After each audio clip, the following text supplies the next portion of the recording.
Evening, everyone. Um,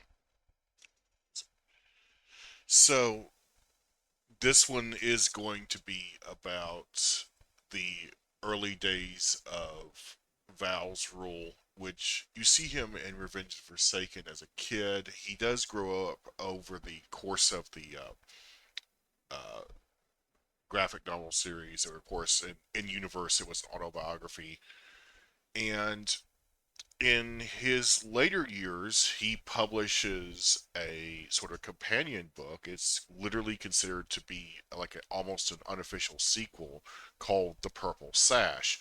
And that, of course, was making fun of the Yellow Sash, which basically accuses father of being a fucking evil wizard who drove a Nork concubine into madness.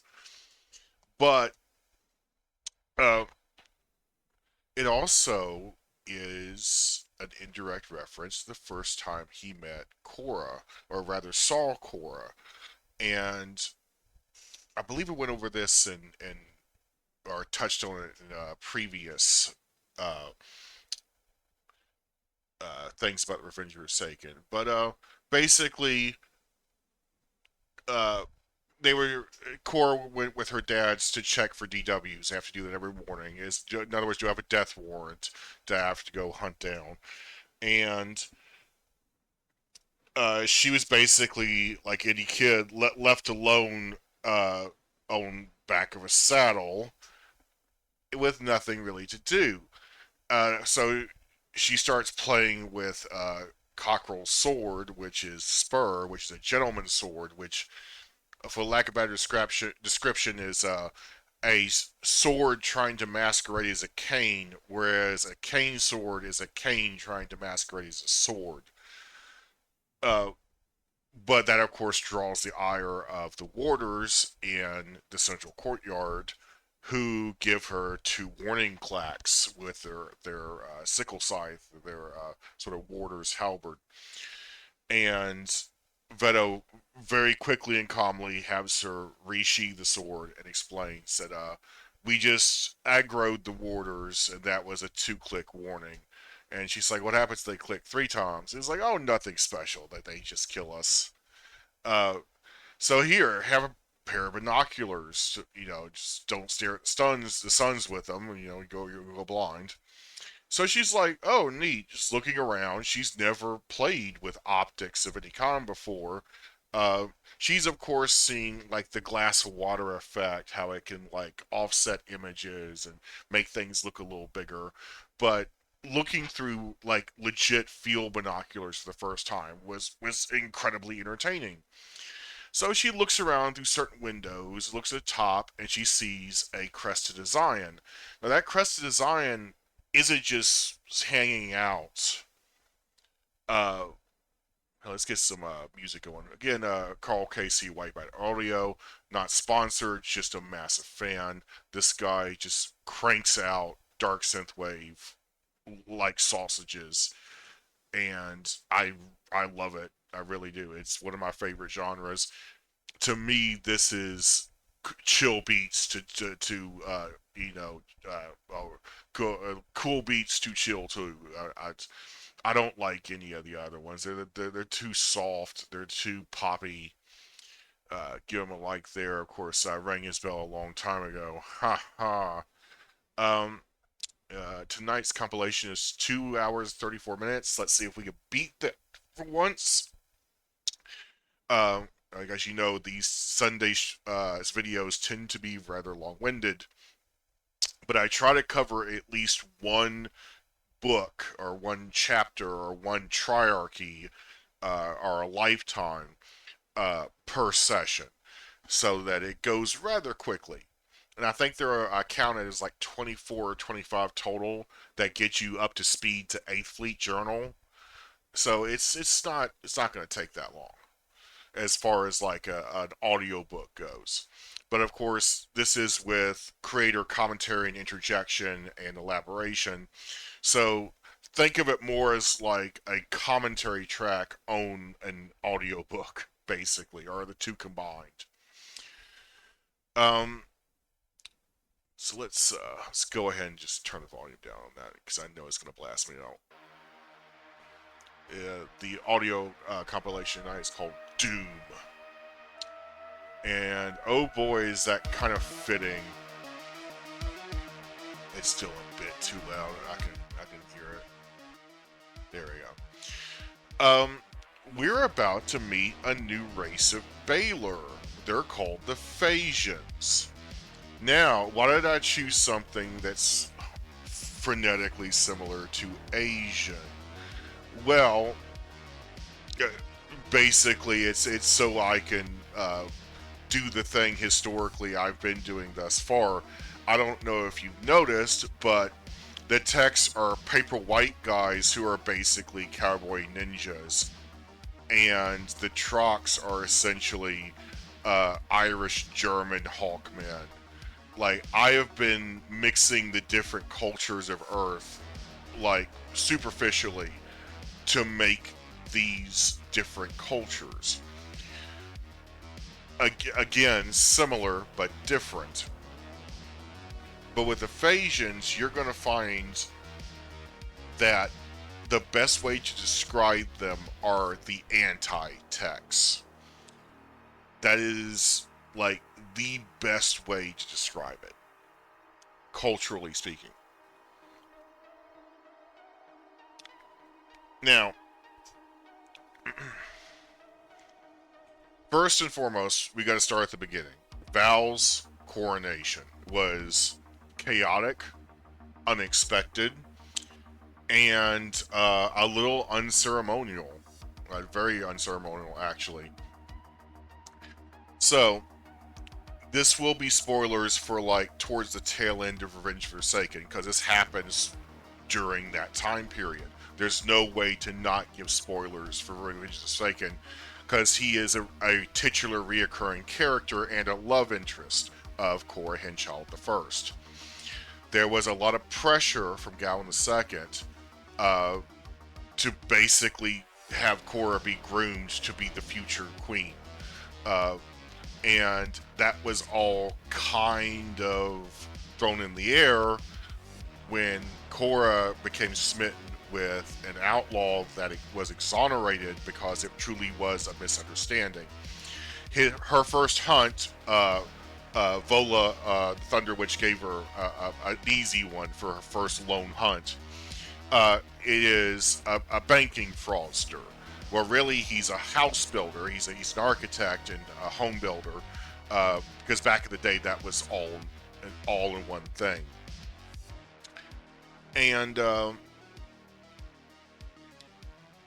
she fell in love with him and basically strong-armed Fearsome Cockerel to letting him stay in the guest room of Enforcement Manor while he continues under court order to finish the building project, for which got tossed up in the air, legally speaking.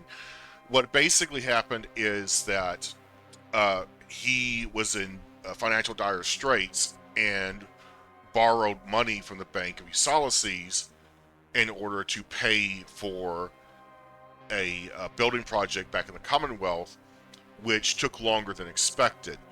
His repayment for the loan went into collections, and then because it's over 10,000 silver, it's a capital offense of theft. It's high fraud. So this dude instantly got bumped to the "we're going to find you and kill you" list. That's a shit ton of money, even by today's standards. So this poor guy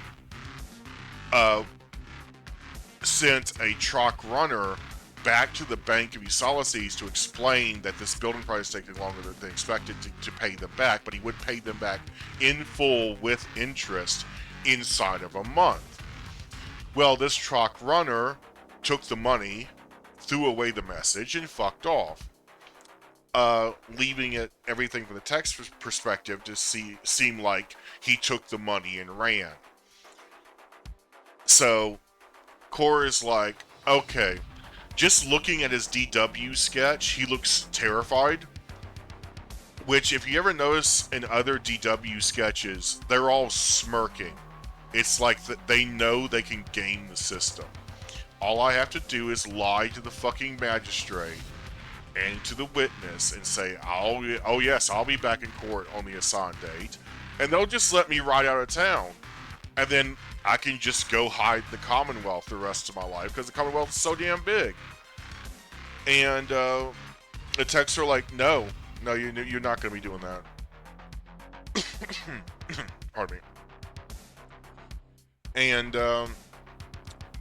but like I said, they always try to give, especially with female enforcers, an easy one. Vola's first lone hunt was a serial rapist, so that they were really like sticking it to her being the first female ranger enforcer. But funny enough, found him very quickly doing his favorite thing, and that's also where she got her signature farm sickle as a beheading tool. It was a weapon of opportunity, and she literally stuck up behind him while doing his favorite thing and beheaded him with a sickle right then and there. So that's where the sickle came from. But with Cora, she was going along a hunter's trail that cuts almost directly straight through. Actually, let me just bring that up. Give you some visual here, so we're not looking at this all for all time. This PC. God, everything is just built. Size, color, yeah. No, that's not it.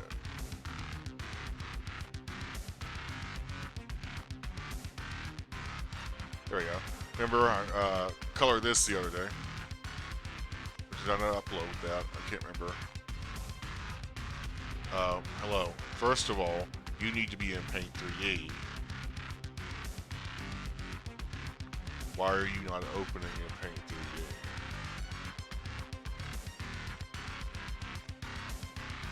There we go. Okay, so the hunter's trail that she took basically goes north of Cora's stream, north of Vaughn's grave. If she kept going, she would have hit her family farm. But about halfway through the woods, he finally realized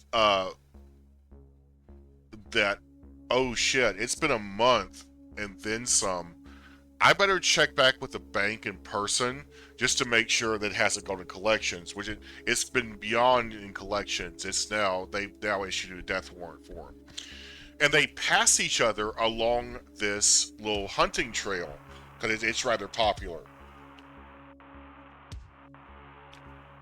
from both sides of the woods. And she's like, wait a minute. Comes to a screeching halt, runs back after him, gets a good look at him, looks at the DW. They're both riding at full gallop. And he's like, what is your problem, bitch? Basically. And she pulls out a fucking blunderbuss. It's like, halt. And then she goes badge out, and he's like, holy shit, is that real? Is that a real badge? And then they get attacked by Eeps. And it's like, okay, we gotta switch modes now. And then Cora explains, I'm the Ranger Enforcer who's been sent for your head for a theft of fraud of $10,000. And he's like, damn it, I was about to go explain things to the bank. The bill took longer than expected. I sent a runner. Did the runner not arrive? And it's like, there's no runner, dude. But while they're having to fight off Eeps, he's explained to her basically what happened. That this was a miscommunication. Things took longer than expected. I'm not a fraudster. This shit happened, basically. And she's like, if that's all true and you can get witnesses, then I'm not supposed to give you legal advice, but request triarchal arbitration.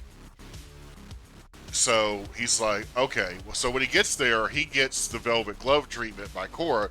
He's even fucking sat down and served whiskey and cigars in McGowan's parlor, which Val, who is still, he's an adult by this time, but still Prince Ulysses, was like, who the fuck is this guy? Like, you can't entertain people in our parlor like this. And he's pretty much like demanded that he be thrown in the dungeon until such time as his trial. But then Gowan II came in and said, oh, that's just rude, Val. Come on. So the arbitration first segment of it just happens in McGowan Parlor, which you see towards the end of Secrets. It's still in black and white. Basically, it's a parlor room. It's a smoking lounge. You entertain, serve drinks there. It's got a big roaring fire. It's got the McGowan crest inlaid in walnut on the wall. It's very fancy, but it's not a place where you hold outlaws while they're waiting for their trial. But like I said, Cora was just smitten with this guy. Uh, and his name literally is House Builder. That's his surname.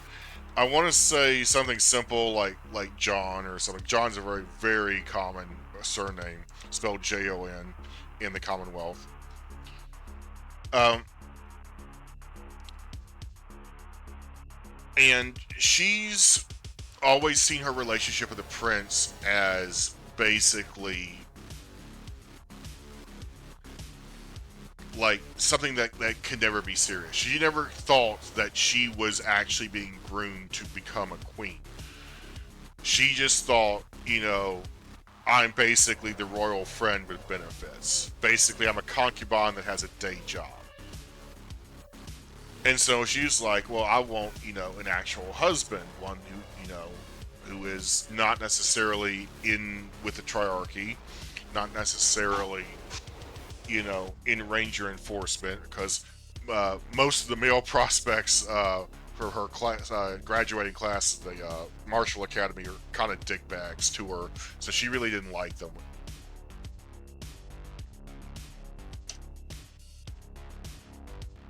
I see we need to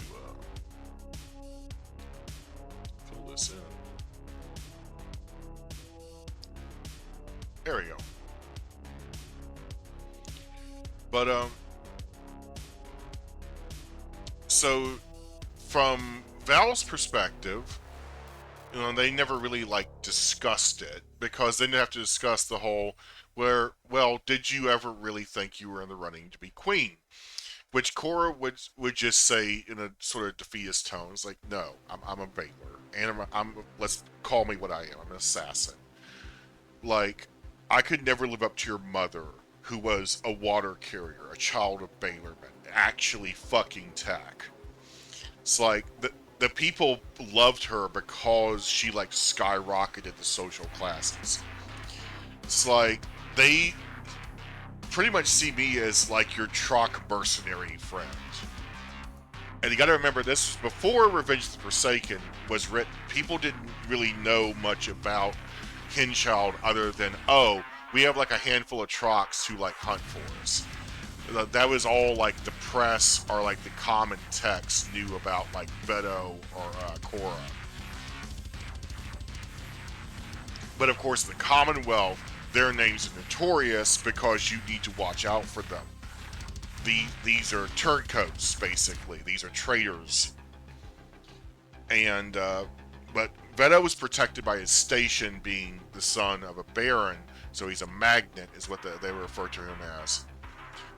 So they can't really do shit to him. But Cora, who was just poor farm girl on our side of the woods, if we catch her cutting off heads, we might just decide to keep her. And she was well aware of that.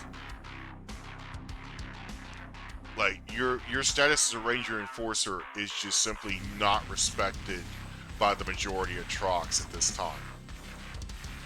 But the reason I'm getting into the sort of, young love affair between Val and Cora is because it sets up what happens next, and why that it makes what happens next make a little more sense. Again, there was a lot of crazy shit happening around this time. Cora just had her first true hunt. She brought home an outlaw that she's now smitten with. She eventually gets pregnant by him. She lays an egg, and Gore goes fucking mental because he knows that Gal II really wanted Cora to be the future queen. And of course, when Val found out that, not only did she, let this outlaw into her home, she's now having a child with him. He's like, well, right then, I guess I need to find someone for myself. And that's kind of like a non-verbal, yeah, we're not going to be a long-term thing. We'll be friends, but not like, king and queen, husband and wife. So, he was Val picked up his dad's bad penchant of hanging out on the south side and kind of doing like tours of restaurants. He would hear good reviews in the newspaper or word of mouth of certain cafes or bars. He was like, hey, I'll take a few of my ranger enforcer buddies as security, no warders, and just, slum it like a commoner, basically. That was a really bad idea because they were outside eating on a sidewalk cafe, and across the way was a very, very, like, working class, low end dungeon bar is what they call them. They're a basement bar. And dungeon bars have a very bad reputation. They are pretty much high for low lives, vagabonds, drunkards. It's not a place someone from like the highest society of like the Tech Palace needs to be hanging out, even across the street from it. However, there was a restaurant that was exclusively Troc that they wanted to try out. Of course, it's in this shady part of town next to this shady ass bar. It was called the Hazian Head Tavern. And as the prince was eating, Vitma, who was with him, Okami, you see her as a little girl currently in Revenge Forsaken. Korra's childhood best friend lives across the street.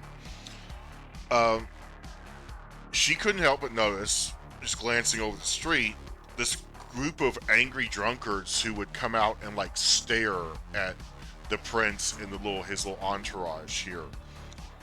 And she mentioned to Val, like, we've been made. Like, those guys recognize us. And Val's like, unless they approach us, like, I don't see the problem. Well, that's the problem. Is these guys were all secretly Republican. They were very much in the wheelhouse of like Kubik the Blasphemer. They wanted to basically destroy and overthrow the Triarchy. Well, one of the best ways to do that would be to cut off the Magellan line right then and there with kidnapping and killing Val. Although kidnapping him gives you more power and leverage. So, these assholes developed a on-the-spot plan of let's mask up, strap up, and confront this entourage from multiple angles with pistols and take the prince. And they fucking did that. But they thought they were being smart in that they demanded that Okami take off her glasses and hand them to her. That later ended up biting them in the ass. Because one, her glasses at that time were very expensive, custom made, and optically like tuned to her eyes. Like they weren't just magnifying glasses. They actually were like vision correction glasses. So they could be easily identified. But they didn't want her to be able to see any details of their face. Little did they know she already had staring at them across the way without her glasses, because they were just inside of her focal range. And of course, at that range, with her super long range vision, she could like count the number of feathers on their fucking face. Like it's, yeah, she already knew what they looked like, and she already speculated it's the same D-bags who are, giving us dagger eyes from across the street. The other guy there was Kropik, who you see reoccurring in Education, and later on, is he was sort of started out as a bully of Val, basically really stretching uh, that writ of privilege that everyone had to have blanket in the school in order to just basically interact with the prince. But he used that freedom of speech a little too hard. It would mock and heckle the prince, which the prince would bite back. And it ultimately resulted in a duel, but of course they're children, so it can't be like to the death. But they fought each other to a standoff, and Val was rather impressed by that. And part of the deal is that if Val could knock out Kropik within 3 rounds of Hackabat hand-to-hand combat, uh, then Kropik would quit the martial academy and never come back. But if he fought even to a stalemate, Val owed him 500 silver, and Val was like, "Deal, $500 or 500 silver potentially lost, or you fuck off forever." It's like it's win-win. But of course, Kropik was a lot better hand to hand than he was at sword fighting, so he ended up fighting the prince to a stalemate, and the prince is like, "Okay, whatever." So you're gonna have to ride back to the royal carriage to collect it. We'll send it running to your parents' house, let them know where you are. And Kropik came actually from a military family, so they were not very well off. They were like lower middle class, basically. So taking a ride to the palace, and getting silver on top of that was an interesting afternoon. But later on, Kropik became sort of Val's right hand man, and almost became his Lord Consort, although Val never actually appointed a Lord Consort. Triarchs don't technically need a Lord Consort, it just makes things easier. But if there was anyone in the running for that, it definitely would have been Kropik. So Kropik and Vitma immediately inform the civil enforcers. They lock down the block by their request, because technically they were the king's entourage, which makes them the warders, which means they have jurisdiction. And Vitma's like, "I want the entire fucking block locked down. No one leaves. No one leaves their damn apartments. No one enters the street. Nobody fucking moves. Because wherever they took them, we're going to systematically look house by house, apartment by apartment, until we find them. Because if they come back out and violate this curfew, we're going to know." Well, a few hours go by. Gawain II, Lord Hykos, and pretty much every fucking warder in the palace shows up to this 1,000-foot by 1,000-foot block in Ulysses. And they systematically just start searching every single building. Of course, this takes time, even with a shit ton of warders. And no, your Fourth Amendment rights don't exist here. This is triarchy, like, nation. It's like, remember, you are a free subject. You are free to do whatever you want unless you fuck with the triarchy. Well, if someone in your neighborhood fucked with the triarchy and they need to find these people, yeah, they're going to show up. They're going to be very polite about it. They're not going to, like, turn your shit upside down or crap like that. They're still tech. But there will be a violation of your privacy. They are going to demand to come in, search your cupboards, search your your back hallways and all that, looking for the prince or kidnappers. Now, while that was going on, taking Vitma's cue that she's pretty sure this was headquartered across the street with the Hisian Head Tavern, Gawain II and Lord Hykos stop by for a drink and proceed to murder everyone there with their bare fucking hands. I am not even joking. Like, most of these guys were not armed. Most of them had nothing to do with the Republicans that would meet there. It's just that Gawain II's like, "You've taken my son. I'm going to punish everyone here."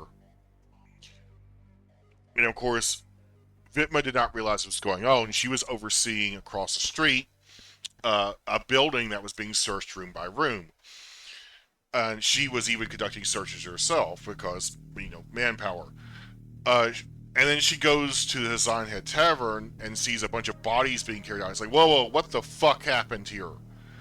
And Gallon II is like, well, I just asked them where my son was, and I didn't like their answer. And Vetma just face palms so fucking hard. It's like, first of all, they wouldn't take him back into the tavern. There's witnesses. Second of all, if one of these guys knew where else they hang out or what property that they live in this area, they're dead now. So she basically told the king to wait outside, and her and other ranger enforcers basically had to clean up his mess. Uh, she was like, keys. All of these people have house keys. The people who have more than one key, I want to know who they are, I want to know where they fucking live, and where those keys go to. So she directed 5 other ranger enforcers and a handful of warders to figure out who these people are. The barkeep thankfully knew most of them, before Gowan II pummeled their damn faces in. And they were able to match house key, and then one dude had 3 keys.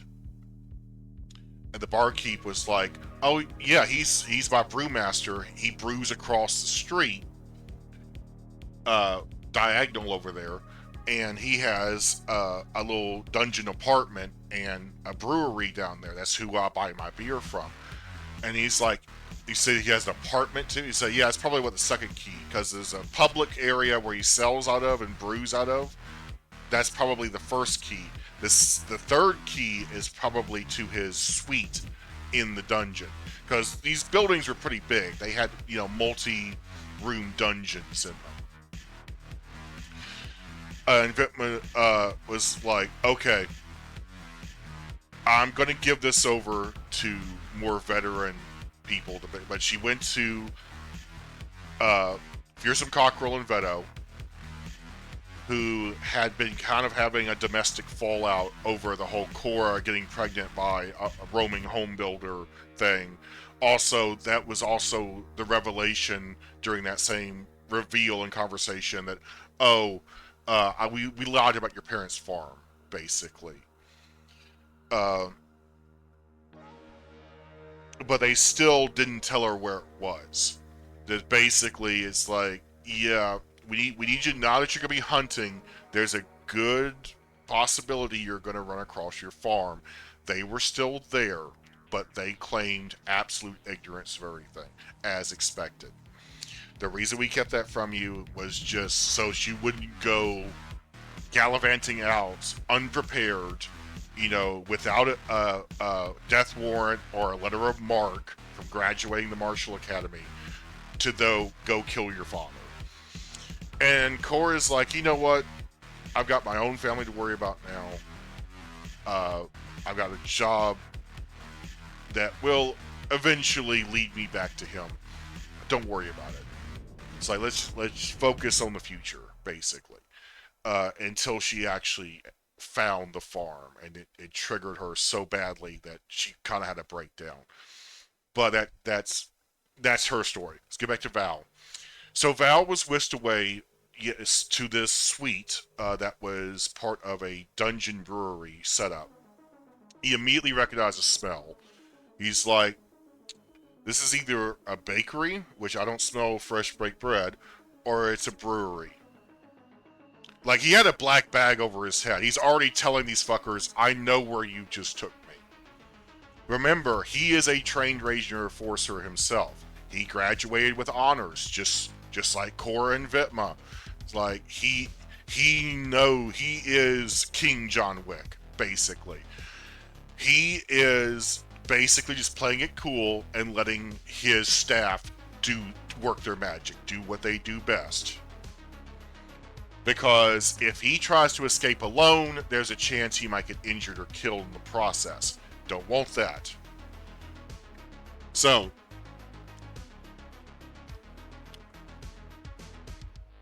there was one bastard who held a pistol to Val's balls and said, "We need to end this family line right here and now." And Val says, "You're a fucking walking dead man either way. Go ahead. Go ahead." And it's sort of like the pirates who captured Julius Caesar. It's like they could not believe how, like, unimpressed he was with their bullshit. It's like, you're all dead men. Every single one of you. Like, castrating me by gunshot is not going to stop the fact that my father is going to publicly turn your head with the Allen wrench. Actually, he may break out the fucking axe for this one. As bloody as I didn't care for it, because it would just send blood, pieces of spine everywhere. It's a rather blunt axe, unfortunately. Or he may get really inventive, like strap you in front of a cannon, or literally fling your ass with a trebuchet while on fire. It's like, oh boy, like, if I come back dead or unable to fulfill the family lineage, you guys are going to unlock the darkest fucking timeline. So go ahead. And like I said, they were just really weirded out by how just nonchalant and, like, just absolutely certain that he is going to escape this unscathed. None more so than the young woman, Rima, who they left to basically take care of him. Now, Rima is the brewmaster's daughter, so the oldest dipshit of this gaggle of Republicans. She always thought that Kubik was a bad influence. It's like, basically the guy who is telling you to overthrow, pardon me, one of the most powerful governments known to exist on the planet at that time, because he was butthurt that he got kicked out of the inner sanctum by basically defaming the dead king at his funeral. This guy's a jackass. Don't listen to him. But Rima, of course, is a little girl, and she's not really a little girl. She would be like equivalent of like 53, 54, so like 17, 18. She's almost a legal age, which Val was about the same age. He was about 60. So that by equivalent by like that would be like 17, 18, 17, 19. It's like they're not terribly far away from each other. But she always had a weird fascination with the Triarchy because they're so far away. They're on the south side of town. Like, she's only seen the palace on the outside like once in her life. Just like Cora's ever been to Tetrick before, you know, becoming a Ranger Enforcer only once in her life, and she barely remembers it. And of course, the newspapers made sure everyone knew that Gavin II put his son, Val, through the Marshall Academy, which everyone thought that was a weird flex, but okay. So she's terrified of Val because she's expecting him to, like, do some fucking, like, ninja John Wick shit. But he doesn't. He just is very polite but very firm, and it's like, if you don't let me go right now, you're all going to die. If you let me go right now, and you and me go to my father, and I vouch for you, he'll let you live. He'll probably just either send you to bailment, we're not going to call it expelled because that's not a thing anymore, or he will just send you to jail for, like, you know, 20 years, something like that. So something small by Panjian standards. Slap on the wrist, basically. Versus, you know, public execution.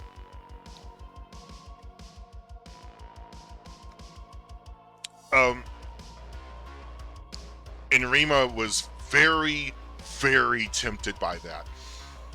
But she's like, okay, I want this to be a group decision. I can't just, steal you away from my father and my brothers and their dipshit friends, because I'm afraid of retaliation from them as well. They're kind of unhinged. I don't know if you noticed, previously threatening to shoot your balls off.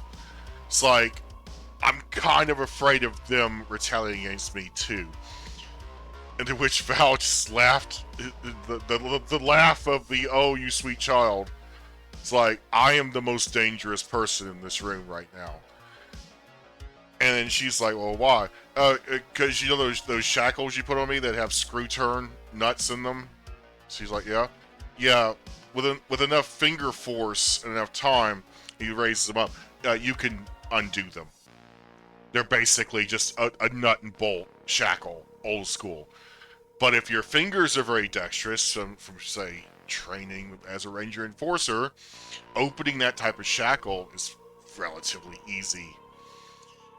And she absolutely was terrified now.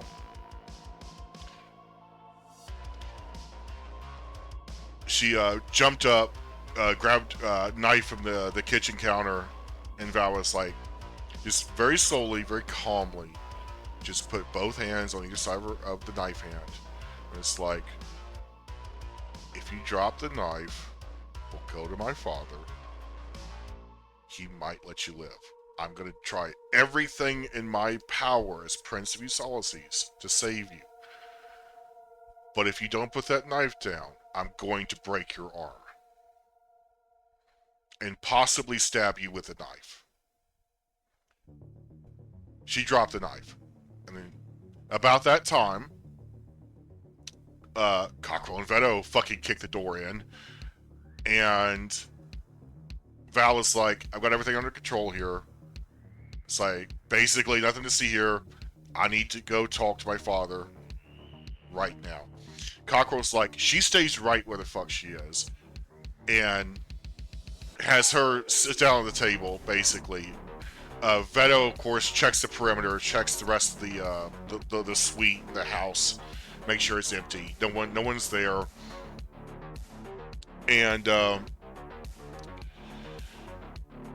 Val goes back out in the middle of the street. The middle of the street has become like an army, like, well, not like an army, but a militaristic style, like, headquarters.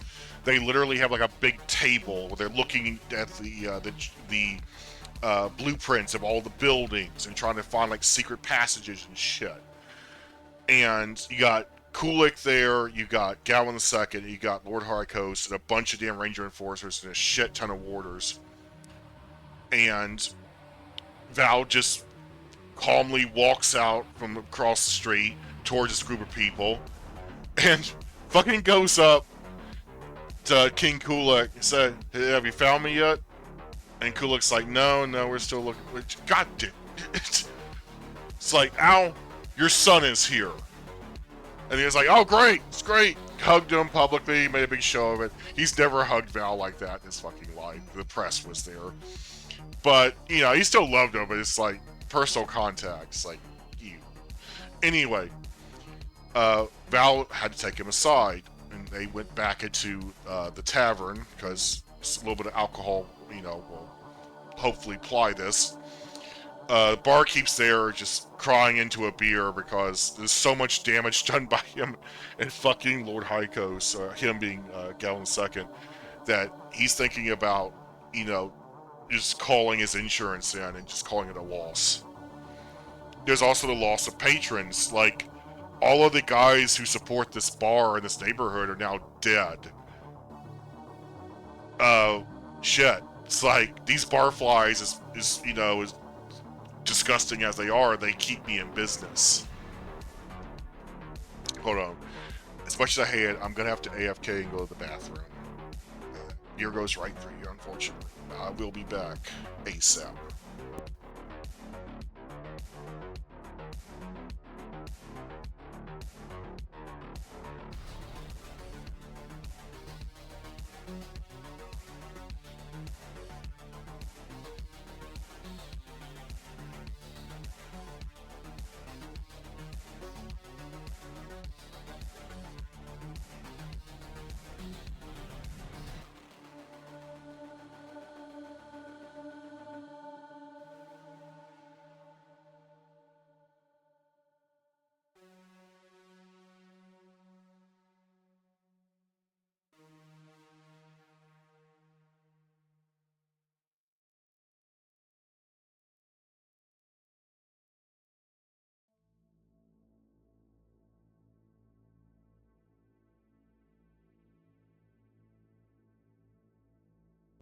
Alright, I'm back, and I have the secret combination to the air shield.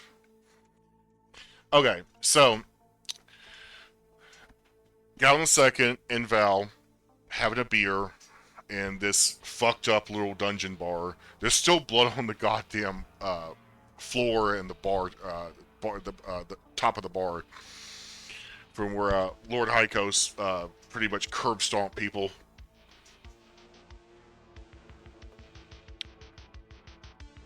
Now, and yes, there were still bodies in there as well. The coroner had take a moment to get some more stretchers. There's a lot of dead guys in there. And if you're wondering, Lord Hykos and Gal II were just wearing their regular robes when they did this. There was no armor involved. It was just pure fucking rage. Again, as Vitma pointed out, you're dumbasses. This is no, it's not how. Anyway, um, so he explains the situation about Rima, in that she was an unwitting participant. She is related to the head guy you killed in here, the guy with the 3 keys in his pocket. Um,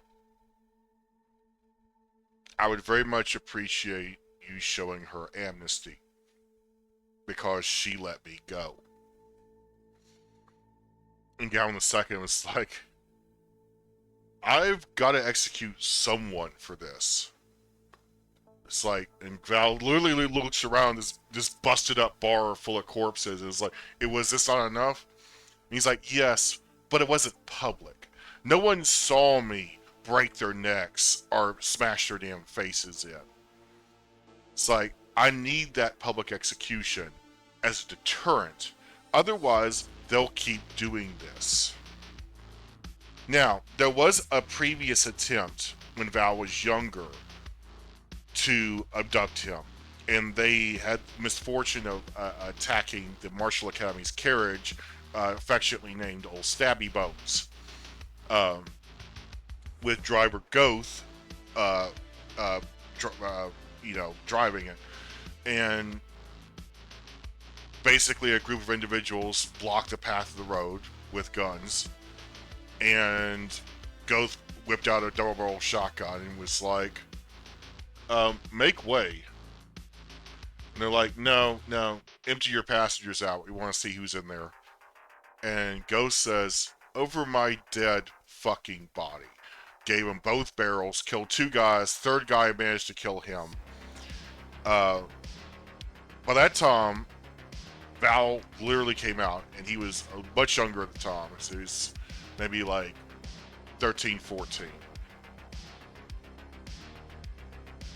And he looked at driver Gull, slumped in his seat, literally died his fucking post protecting him. And Val said, which one of you shot driver Gove? And they were like, there's only one guy with a gun at that moment. The other guy just had a sword. It's like, he did. Val immediately produces a throwing spike and fucking flings it right into his face, killing him instantly. Now it's just dude with sword, who is the ringleader. And he raises the sword, approaches Val, and is like, that was a rather impressive throw, wasn't it? And he's like, screw you and your ego. And it's like, it's so impressive you didn't notice what Miss Hinchild was doing this whole time. And that's when he realized, I didn't notice anyone else leaving the carriage. And Val's like, yeah, you didn't notice her leave the carriage, did you? Because the throw was so spectacular, so quick, so deadly. That was the only thing you were focused on. About that time, he hears a hammer click behind his head. Cora got the drop on him. And then he went to jail. And not just any jail. He went to the island of Dead Hizayans. Way worse than Baylorman. Again, I've been over it, but it's a craggly volcanic island. Volcanic rock. There's no vegetation. The people have monthly mercy shipments, basically, for the shoreline to keep them alive. But it's basically a big open-air prison with, like, no resources. The sand crabs there will slowly eat you alive if you let them. The reason it's called the Island of Dead Zions is that it's just far enough away from the mainland that a Zion can't fly there and fly back, because they'd be too exhausted. Now you may be wondering, why would that be a thing? It's like, well, they wanted to not have a Hazayan assisted, prison escape, basically.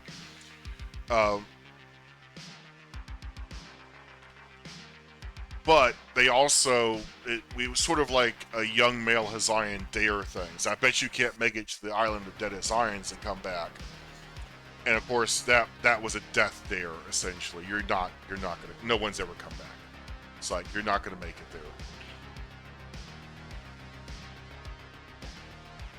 Now, of course, the people who live on the island, whenever a young Hazayan would try that, fall victim to exhaustion and the sand crabs slowly eating them away, they would be known to eat the Hazayan as a giant bird. Why the hell not?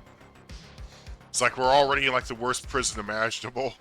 It's like, why not eat the big sentient thunderbird? Who the fuck cares anymore? But that previous attempt was deemed unsuccessful. But that's the level of badassery you're dealing with Val. Val has an iron will, and his father never really saw that until the moment that's about to come up. Gallon Second's like, I've got to make an example out of someone. She's the only surviving member of the group that held you hostage. I have to publicly execute her as a deterrent. And Val was like, no, that's not just. She let me go. Like, she didn't want to do this in the first place. They showed up with me. The first thing I heard of her was her complaining, what the hell have you done? Like, you let this man go immediately. It's like, she was always against it. But because it's her family doing this, she's forced to participate. And Gallon II was like, Val, we have to do this. And Val was like, no, old man, we don't, actually. We don't have to do this. We can show mercy on occasion. And I believe she is worthy of mercy. And Gallon II was like, getting awfully close to questioning my authority, Val. And Val was like, yeah, well, maybe I am, old man. Maybe I am. Maybe you're being out of line. And that's when Gallon II stood up, towered over fucking Val like he always does. It's like, who the fuck are you to question my integrity or my authority? And Val stood up and it's like, I'm a triarch. And I say, this is unjust. And that was the moment. That was the moment Gallon II was waiting for. Val totally thought he was about to get a haymaker to the fucking face. And like, Gallon II was like, so you are. Took off his crown, put it over Val's head. It went over his head like a fucking necklace. And as he grabbed his beer and walked out of the bar, he turned back in front of several Ranger enforcers and the barkeep and said, Hail Val, friend McGowan, Triarch of the Tech Nation. I step down as King Father. This circus is now yours, son. Try to make it at least entertaining. And he went back to the palace with Lord Hykos. And that's when the chaos fucking began. First and foremost, Val told everyone this whole fucking operation of like going door to door. First of all, have everyone fucking apologize to everyone who was violated by this that had nothing to do with it. And then leave. Shit cleared out within an hour. Val is still literally wearing his dad's crown like a fucking necklace. goes back to the dungeon suite, informs Cockrell and Veto he is now sovereign. And Cockrell and Veto are like, holy shit, really? It's like, yeah. Vitma witnessed it. You see him briefly in Education, but young OPEC wears a little tricorn and the high collar trench coat. Witnessed it. The barkeep witnessed it. It's like, yeah, he said it. The press had not been informed yet. The press would not be informed for several hours. Now, first thing he did is go back to, like I said, go back to suite. He informed Cockrell and Veto. And Cockrell and Veto was like, what do you want to do with her, sir? Referring to Rima. It's like, let her go. It's like, just let her go. They had her in cuffs. They took her cuffs off. And then Val went over to her and said, Rima, I totally understand that you did not want to be part of this. I understand why you felt it was necessary to honor your family's request to hold me hostage. I'm willing to overlook all of that. In fact, I would like you to join me for dinner tonight at the palace to meet my family. And I'm going to tell you this right now. This is to protect you more than anything else. I'd like to offer you my hand in marriage. You would be the Queen of Ulysses. Now, if my father reverses what he just did and decides to kill you anyway, there are very few people who are going to defend you.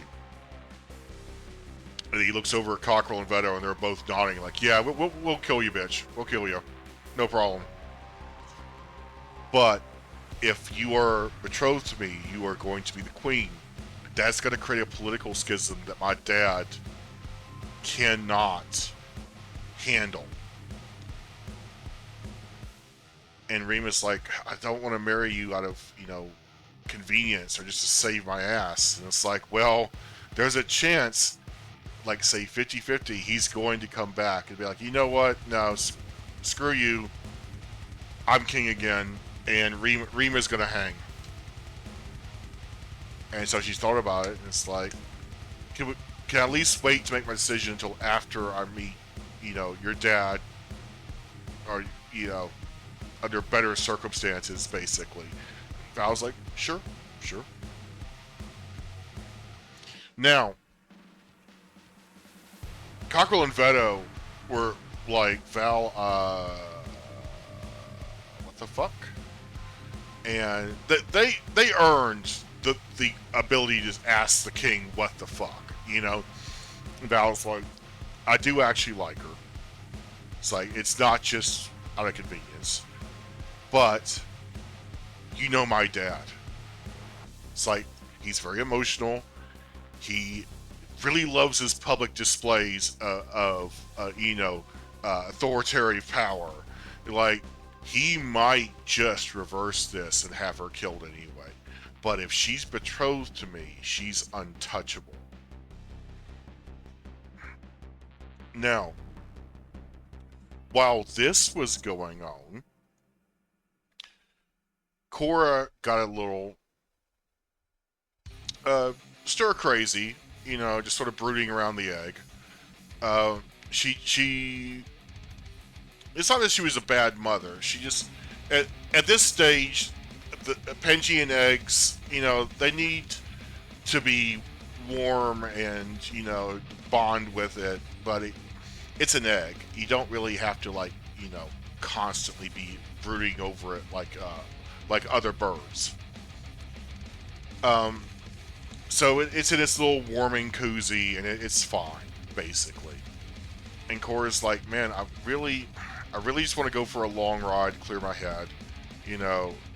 House builder is down south side building the piers that he was uh, commissioned and later ordered by court to complete. And she's like, I wonder if there are any DWs I could have. In other words, the hunt sort of called to her. And again, she had been, after laying the egg for several weeks, like just sort of chilling at the house. So she rode over the palace to visit Vola Akami, her fearsome majesty. And Vola's like, no, I mean, I assumed you wanted to brood, until the child hatched. So I wasn't really expecting to have anything for you for, a year at least, basically. And Cora's like, well, that's bullshit. It's like, the egg is fine. It's with servants. It's warm. Everything's cool. But I am, physically capable of doing the job. And Vola kind of had a twinkle in her eye about that, because that's exactly how she felt about it as well. Is that when she had her daughter, everyone was like, no, you need to like take a rest or something. It's like, it's an egg. It isn't like, you're carrying the child with you. It's not the same thing. And Vola's like, I don't have any DWs for it. But I tell you what, I fucking hate running warrants to the Tetrick Sheriff Department. I'll give you 150 silver if you do that for me today, so I don't have to fucking go there and deal with the Trox bullshit. And she's like, okay, fair enough. Rod at Tetrick, it's a rod, but it's not terrible. And along the way, she crosses that old post road, and she had a memory trigger. Oh, sorry. No. First, she goes to the Sheriff of Tetrick. Sheriff of Tetrick is like, hey, I'll give you 50 silver if you run these back out to Old Enac Town next to the Western Woods, which that is the town which is next to the Henchild Farm there. So basically, she goes zoop in there, Central Tetrick, back, and then she discovers Old Post Road, and it triggered a memory of when her father was taking her and Vaughn out. You turn onto that road to go to Enac Town, and she remembers now, being in the wagon and it being mentioned several times. It is the road that leads from Enac Town to her farm. And her farm sort of dead ends that road. And so as she goes to Enac Town, it's a bunch of Enacers, basically equivalent of like cowboys, herding Enacs or what have you. And she goes to local sheriff's like, here, I was paid to bring these from the sheriff's department to you as the dispatch of wanted posters and whatnot. And local sheriff is like, you look very familiar. Do I know your parents? And she's like, it's very odd because I remember you too. And he's like, well, you're originally from one of the farms around here. And she's like, possibly. It's like, yeah, you remember me of the old man at Henchild. He has a farm at dead Old Post Road. And that's when so there's a Mr. Henchild who lives at the end of Old Post Road. And it all just came flooding back to her. And he's like, yeah, they lived there for a long time. Almost lost the farm, but then they mysteriously lost a couple of kids. I think there was a Eep attack or something. And they had a sort of turn of fortune, and the farm came back to life, and they've been good ever since. Here, his first wife left him, though, for whatever reason. It may be related to, the children attacked by Eeps or killed by Eeps. Something of that nature. Cora's like, do any of his first sons live with him? and he's like, I think one went into town in Tetrick to become a merchant. The others, I think they still live on the farm. I think his oldest is set to inherit it, actually. So Cora's like, thank you, Sheriff. That's very, very informative. And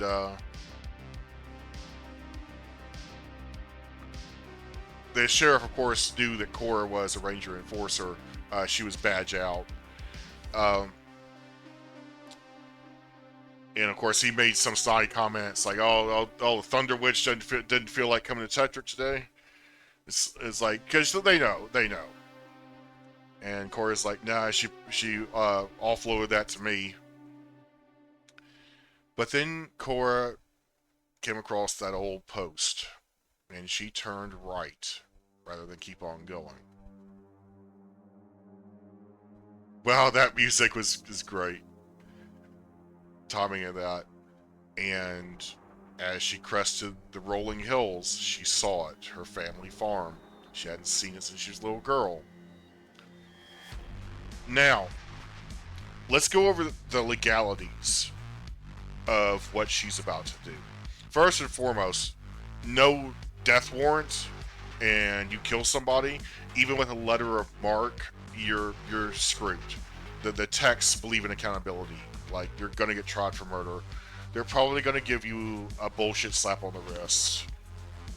Might send you to actual like big boy prison, but you're not gonna go to the island of dead Zions, and they're probably not gonna execute you. But they will burn that letter of marque. They will take your badge. You'll have to get a real fucking job, basically. But good luck with that being a disgraced ranger. Most techs believe in the honor system, so they're not gonna.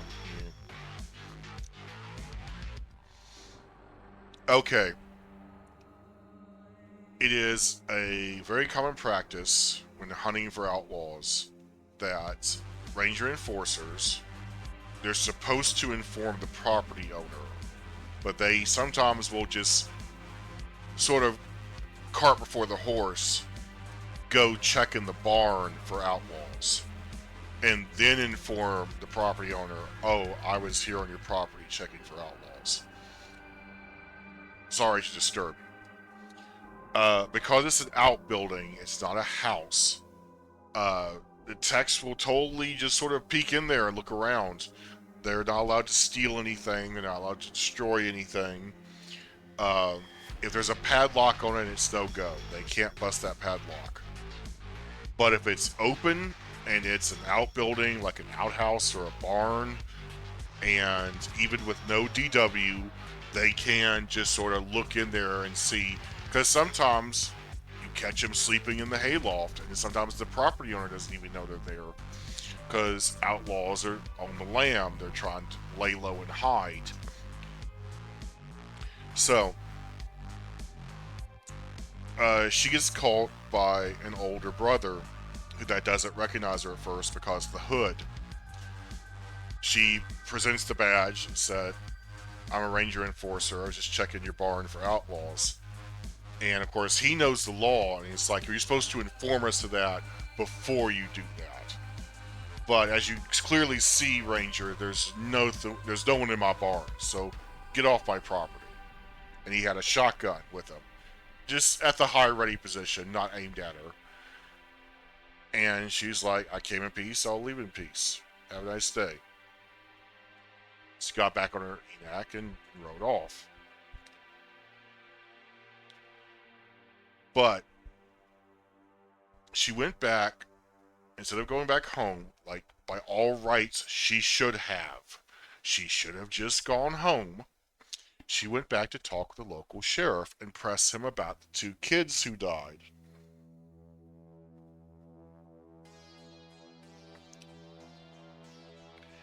And, local sheriffs or little townships like this, they're not expected to be competent.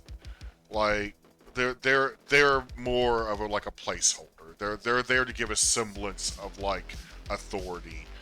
And in reality, the town kind of runs itself.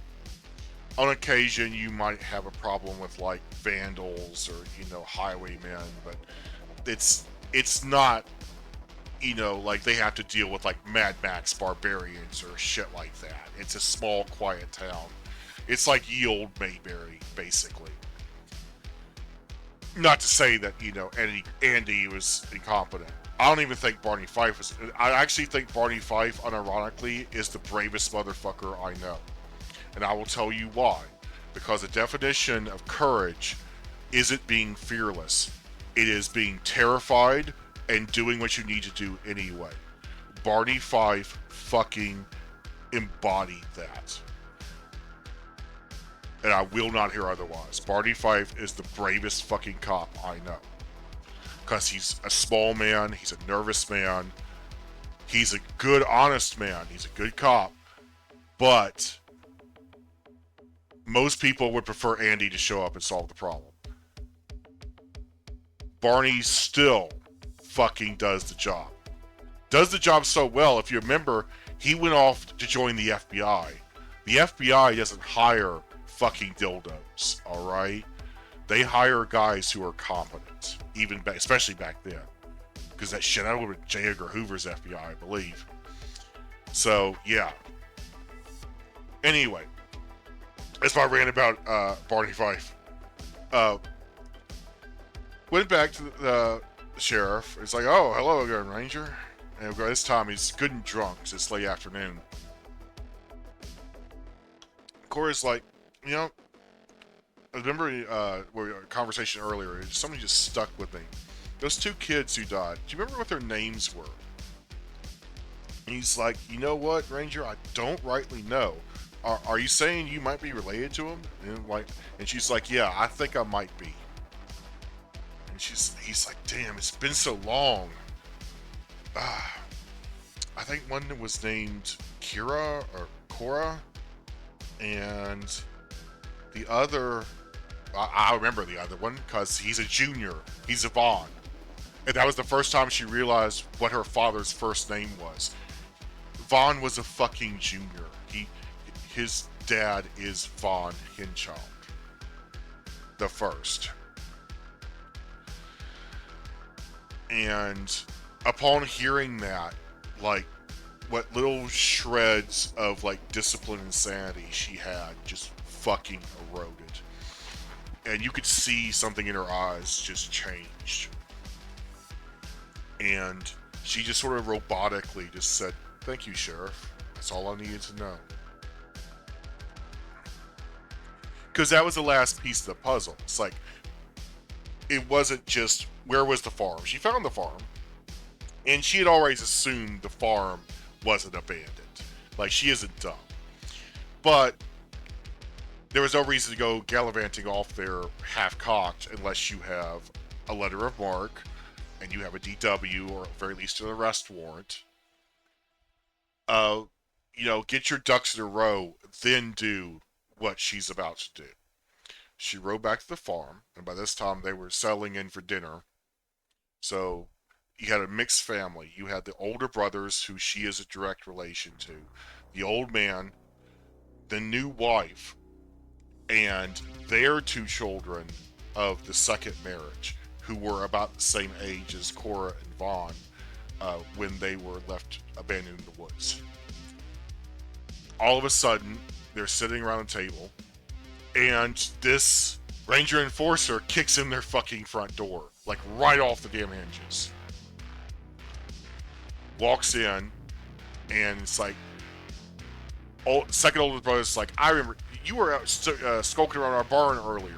I told you to fuck off. There's no outlaws here. And she said, yes, there is. He's at the head of the table. And old man Vaughn was like, I don't know what you're talking about. And she took 2 steps forward, took her hood off, and she said, of course you do, Father. Don't you remember me? Do you remember Vaughn? The children you left to die in the fucking woods?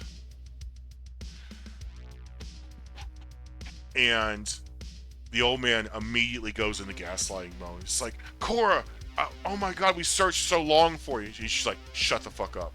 No, you didn't. We searched for you all night. We screamed until our voices were hoarse. We couldn't even barely talk anymore. We never once heard you cry out. Never once heard our names screaming back through the darkness. You weren't there. And of course, he's like, "This is some big misunderstanding." He's like, "Yeah, I searched for you. I did." And this is when like his new wife is like giving him like massive side eye. Like, this is, if she is your daughter and what she's saying is true, oh my god, what type of fucking monster did I marry? Now, the oldest brother is making a beeline for the mantle and the shotgun above it.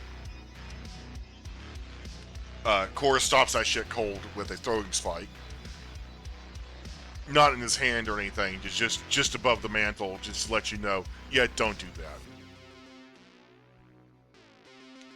And then Cora explained, "See, after I watched Vaughn get torn apart by Eeps,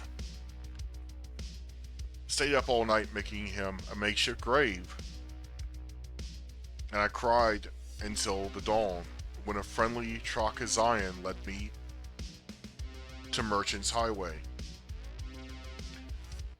And there I met Fearsome, Cockrell, and Feto. And they gave me their hand. They offered to take me in and train me. And they did. Very well. Now I have a new career. I have a child I've recently laid. I have a husband. I'm good friends with the Triarchy. I could call one of them Val. I'm on first name fucking basis with the Triarch. And I'm pretty sure if I killed you right now, I would suffer no consequence." The old man is like, whoa, whoa, whoa, whoa. There's no need to kill me. I'll be more than willing to go back to Ulysses with you and clear this whole thing up with the Kings. Alright? This was a massive misunderstanding. Cora was like, okay. Go get an ENAC. Or rather, send one of the kids to go get you an ENAC. Because I don't fucking trust you. No saddle. I'll just tie you directly to its neck, tie it to my saddle, and we're gonna go back to Ulysses.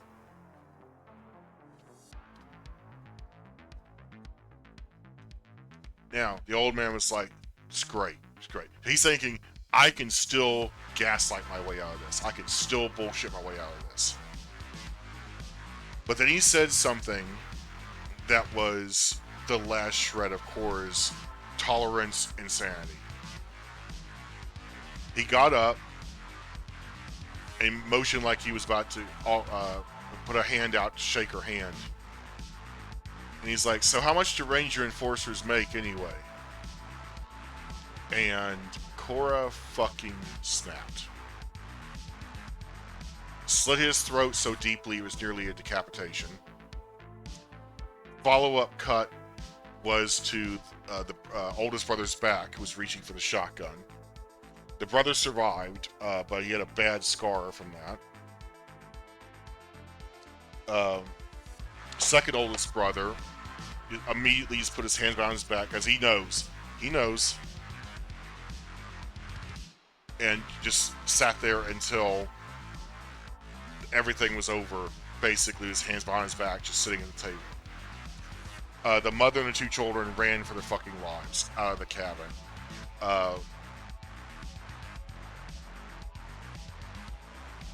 About that time, the sheriff sobered up and realized, oh shit, I know what's about to happen at the Henshaw farm. So he gathered up a posse of men and deputized them, brought them out to Henshaw's farm, and Cora came out with her father's head in a head bag, and dropped it upon sight of a formation of armed trucks. And they're like, all right, Ranger,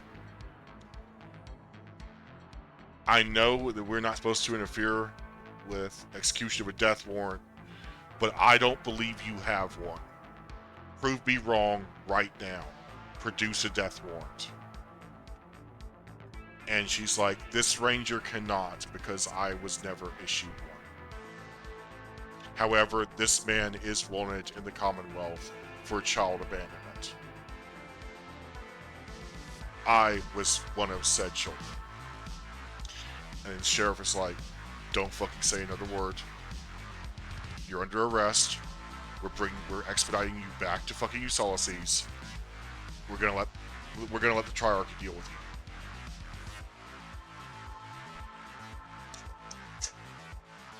So, and yeah, again, this is all massive spoilers for the end of Revenge of Forsaken, but you need to understand what happened in this turbulent, like, few weeks. Next day, Cora is brought back in handcuffs in a carriage by the trucks. Vitma is first to see her and like, oh my, what the fuck? It's like, you take her out of those cuffs immediately. And they're like, whoa. We have reason to believe she murdered her father in cold blood. No death warrant. So you know what that means. The Triarchy always told us, if we ever have a Ranger Enforcer who kills without warrant, we are, within our sovereignty, allowed to arrest them and put them on trial. We're doing you a favor by having that trial here on your side of the woods. And then Vitma was the first to drop, this is a really chaotic time for this to happen. And Cora's like, why? Val has just been coronated and announced that he is betrothed. And that hit Cora like a fucking gut punch.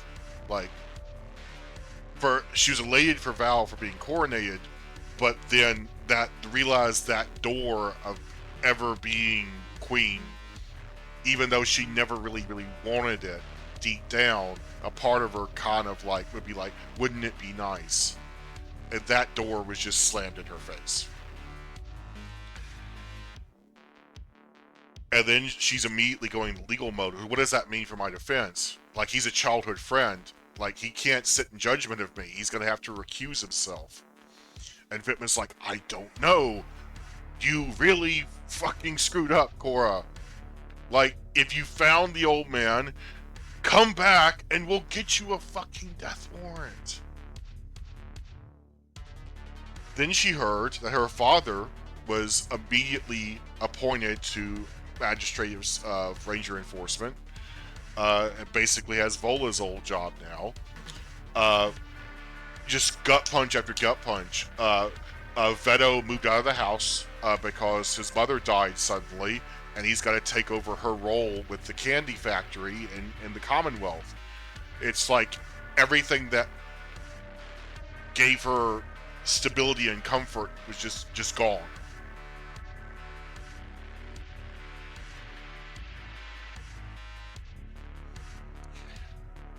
So, she was shown to a cell like any other common criminal.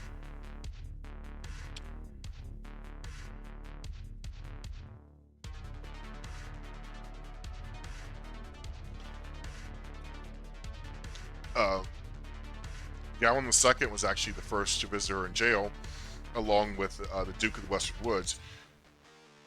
And the Duke offered to be her representation. He did train to go to be a lawyer and go to law school after going through the Marshall Academy, which back then the tech law is very simple. It's not hard to become a lawyer in the tech nation, because the laws are simplistic and kind of draconian. But Gowan II's like, no, I have more experience in the courtroom than you do. Cora, even though I'm just a king father now, I can be your representation. And again, she asked the $64 million question: how does this relate to Val recusing himself? Like, we're friends, and the first time she ever admitted to the king, but we're also used to be lovers.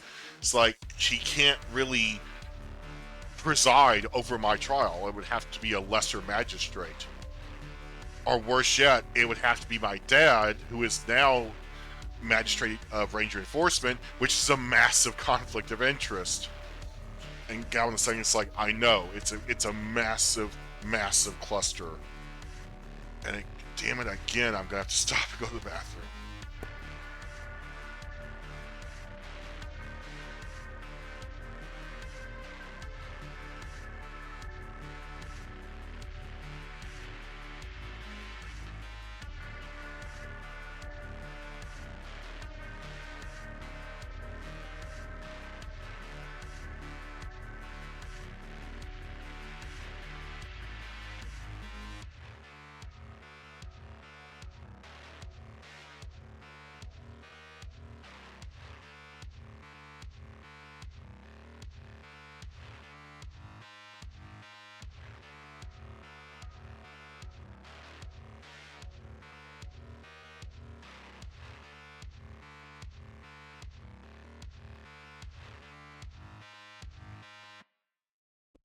All right, I'm back.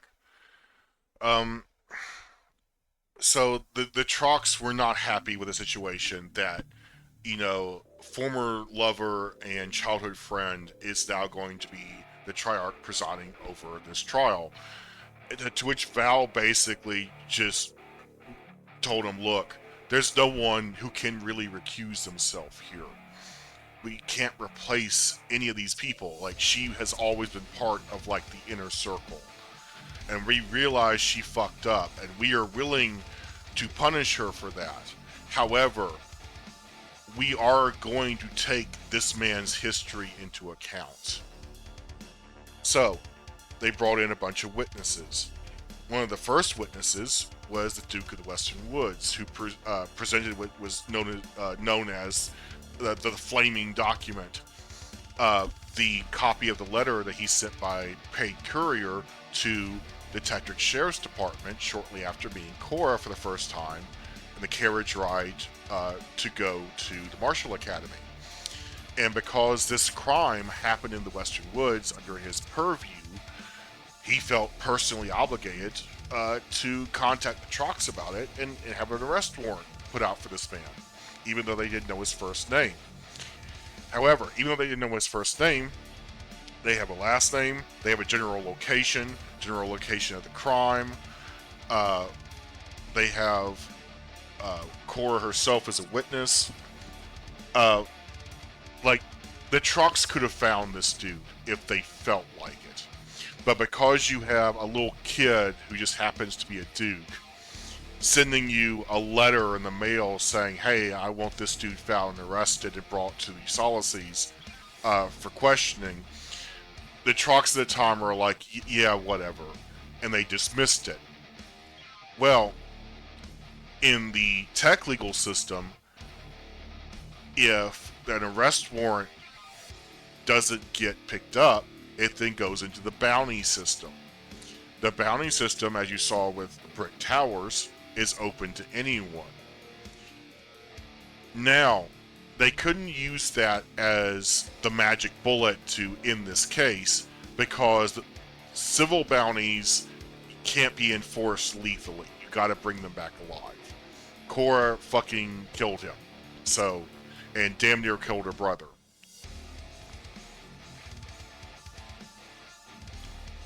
God, perfect music for this. So that wasn't added to the preponderance of evidence, but it didn't exonerate her. They then brought up past instances of Ranger enforcers going off the rails. They brought up, of course, they had to Div Rennick, the fucking Bandit King, to which Val was like, everything he did illegal technically happened after his non-expulsion. That was what broke him. Like, being forced to live in Baylorment is what broke him.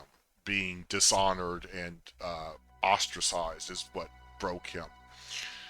And Val actually brought up, and he's like, I know his newly titled Fearsome Majesty would prefer not have this brought up, but there was the D-Day incident where Fearsome Cockrell, after having a heated argument with his adopted father, Lord Hykos, went out on a hunt and carried that anger with him. An outlaw was having final dinner on D-Day, which is like their version of like New Year's / Christmas, celebrated by almost every culture on Hazaya.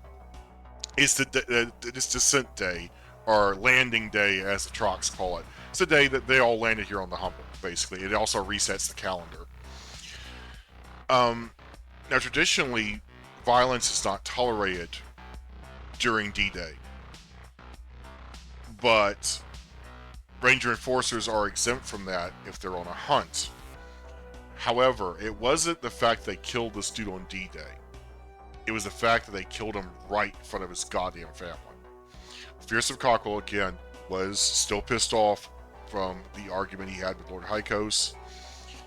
Kicked in the door, immediately blasted the dude at the end of the table with a blunderbuss, just scattering his entrails all over the fucking dinner table, all over his family. Children crying, women crying, and then he proceeded to behead him right there at the head of the table. Like, didn't even like drag him outside. It's like just all right in front of his family. While Veto is like having to keep arm, telling everyone to keep their hands on the table where you can see them. It was just a big old fat fucking mess. It was unprofessional. And Gowan II called him out on it. It's like, I'm sorry, that was an unprofessional, it was a hack job. You could have called him outside, shot him, and took the head there, and spared his family. Like, especially on D-Day. And unlike Div Rennick, Fearsome Cockrell was like, completely agree and understands, sire. I am ready to accept any punishment you see fit. And Gowan II was like, I don't know, 10 lashes, I guess. It's like, we can't have you off the hunt. You're too damn good. Cockrell and Veto, you're just too fucking good. So we can't bust up that pair. Sending you to jail, for a man who already was wanted. It's like, it's the way you did it. It's not what you did. So, call it breach of professionalism, 10 lashes, public. And they, of course, invited the late widow, who showed up, no kids, thankfully. And Fearsome Cockrell showed up, disrobed, leaned against the post, and Gowan II whipped him 10 times with a fucking bullwhip.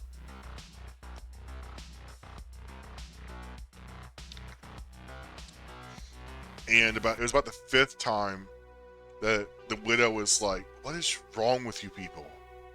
It's like, it's just fundamental, like, just cultural differences. And Gowan II's like, do you wish me to stop? And she's like, no, you're gonna do whatever the hell you're gonna do.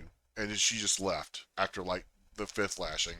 And then, of course, Gowan II continued on with the other 5, because that was the sentence.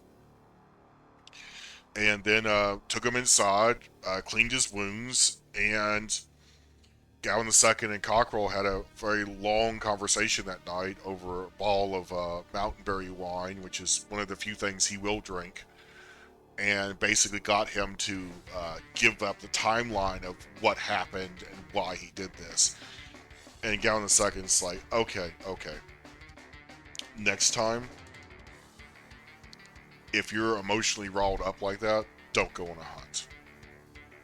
And Cockrell had since then followed that advice and never did it again.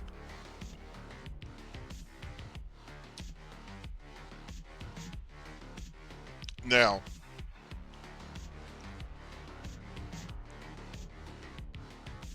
the Trox weren't going to play any pretense. They knew Old Man Henshaw was guilty.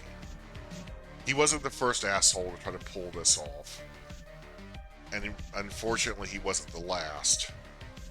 But it is just the lack of evidence and the fact we truly have a ranger enforcer going rogue, no DW, no uh, inkling or at least attempt to take him in alive, and the fact that he was about to go willingly when he said something off color that triggered her and she just snapped. So Val deliberated over a few days, and during this few days,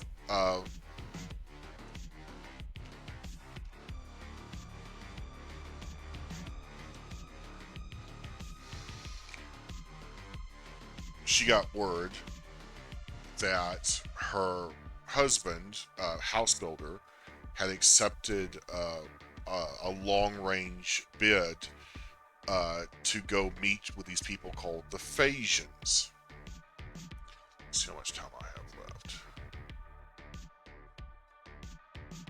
Yeah, we got time. To do some building work out there, and no one knew anything about the Panjians other than they live way, way past the Commonwealth. They live on the other side of Greater Hazias, like on the other side of the supercontinent. Think like Eurasia, like it just wraps around the globe. And that they have black feathers, and that they're kind of similar to the Tex. So House Builder was like, oh, that sounds like a good business opportunity. And of course, Papa is a Rolling Stone. He travels to where he works. Cora didn't think much about it, but she did kind of feel like abandoned in her darkest hour. Of course, the servants were taking care of the egg. The egg would eventually hatch, and of course, Henchild II, she would grow up and have her own history about her. A lot of which, unfortunately, is living under her mother's shadow, because she is still the most famous Henchild. Now, Val deliberated in private for 3 days. He did not leave his room. And it was actually Rima who knocked on his door, and it's like, hey, I know I have no say in this whatsoever, but fuck the Trox. She's a childhood friend, and her dad's a piece of shit and deserved it. I'm asking, as your future wife and queen, show leniency, even if it's not deserved. And Val looked over, took a shot of whiskey, and was like, okay. Alright. So, he reconvened the court later that day, brought in all the fucking Troc bigwigs, and he's like, I have decided that because this was an extrajudicial execution, and yes, it was an execution, this man, if our legal systems worked together and properly, would have been caught and arrested and probably sentenced to death. Even in the Commonwealth, you hang men who do this to children. I've seen it. The Trox lean back in their chair like, oh boy, we're not gonna like this, are we? And he's like, I decree, as sovereign, Cora will retain her letter of marque and her title, but it will be frozen. In other words, she cannot exercise that herself unless I unfreeze it. It will then go to her child, who is still an egg, or in egg rather, and at which time she will become the new fearsome Henchild. I am also imposing a house arrest of 25 years to be held at Enforcer Manor. She will have limited visitation weekly. Basically, one individual weekly. And those conditions may change. Deal with it. And the Trox are like, alright, we can live with that. Basically, she's not going to hunt anymore. She's going to be under house arrest. She's going to have plenty of time to raise her child. And she can still see people. It's just very limited.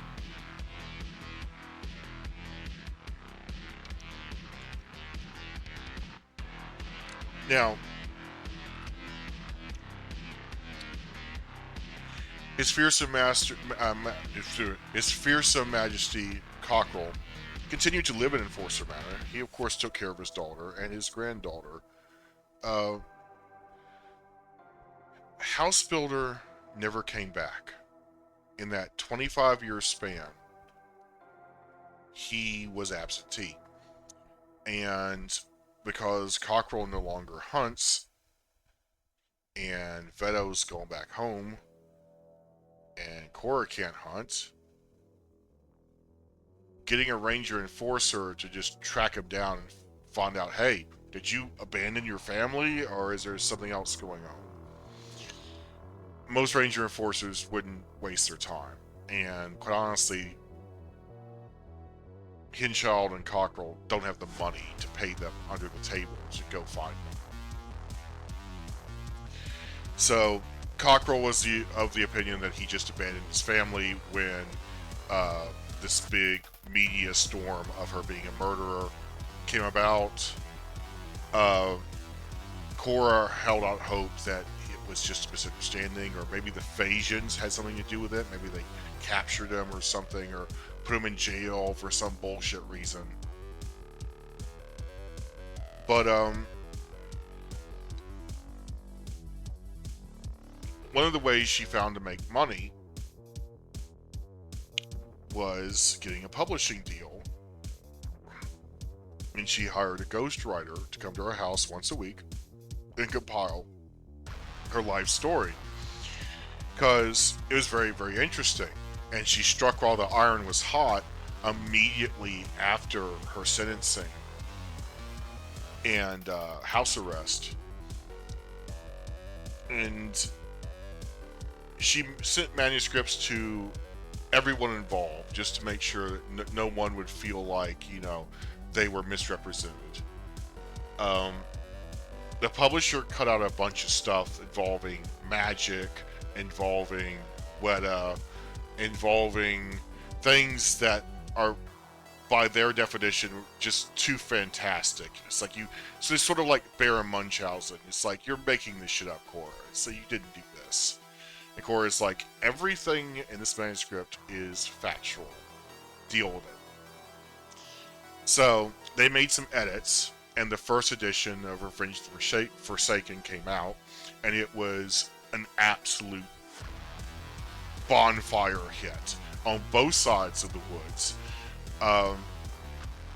It's a classic tale of abandonment, revenge, fish out of water story. Like I said, I stand by the bones of this story, that it's a really good fucking story. But that wasn't the end for Cora Hinschild the first. She had a new career pop up after 20 years in exile, and her friend the King paid her a visit for the first time in 15 years. And it was about the Phasians. Let's open that up. Let's open that can of worms. Yes, save that.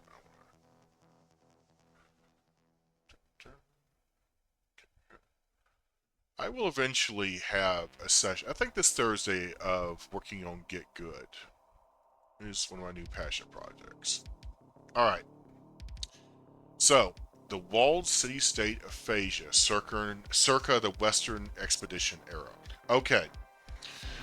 So, in that 20 years, Val made a lot of changes to the legal system. Triarchal arbitration became the loophole that a lot of people would use and abuse to try to get either a mistrial or an acquittal. Not a not guilty, just an acquittal. And Val got sick of it because that, of course, requires his personal presence and attention. It got to where there was one trial that went on for so long, it went on for months, and every day at crack of fucking ass crack dawn, he was expected to be in that courtroom to hear these two damn lawyers go back and forth over what is essentially an unprovable event. There's no proof, no witnesses, just one party claimed the other caused this person's death. So it was basically a civil case involving wrongful death. But both sides were fighting tooth and nail, absolutely not conceding ground.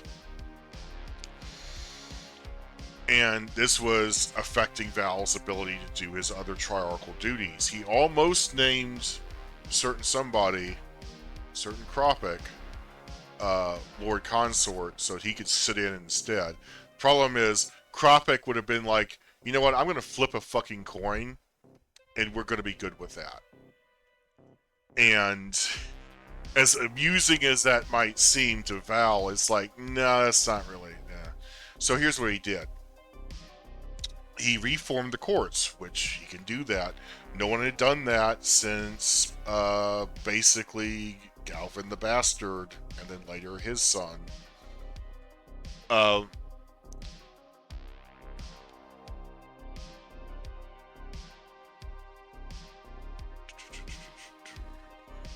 Alright, so basically he reset back to factory settings.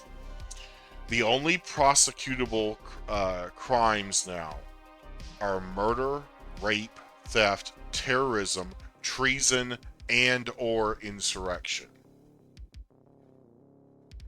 Now, let me ask you, what about arson? Well, that falls under terrorism. Maybe asking, what about like identity theft? It's still theft. Like all of these things just can be filtered into these handful of like just generalized categories: murder, rape, theft, terrorism, treason, and insurrection. And now, treason is not the same as insurrection. Treason is aiding and abetting a foreign enemy in over to defeat the government in which you swore allegiance to. Insurrection is trying to undermine or overthrow or control the government from within as one of its citizens. Not the same thing. So what the Republican movement was doing during this time period would be considered insurrection. That's important to note later, because we're going to go over that. Now, Cora made no reservations about the fact she did not like Rima. It wasn't personal. Rima actually liked Cora. She deeply respected her. It's just that she saw her marriage as a shield from prosecution. In other words, you're the one who should be under 25 years of house arrest, or 25 years in, like, big boy jail, for fucking aiding and abetting the kidnapping of the prince of Ulysses. Like, whereas I kill my father, who is, everyone agrees is guilty as hell, but because I didn't have the paperwork, I'm a criminal. It's everything about Rima just didn't sit right with Cora. But Val would always throw her a few odd jobs here and there. Again, he made the sentence very explicit: visitation, or changing of the details under special circumstances. He did the same thing with triarchal arbitration. He made it to where only acts of treason and insurrection and terrorism could be triarchal arbitration. But insurrection, especially, mandatory triarchal arbitration. So there's no court. It's you, Val, and the evidence. If you're an insurrectionist, and I think we all know where this is going. Now, that being said, the reforms to the court probably needed to happen. It was getting a bit too jumbled.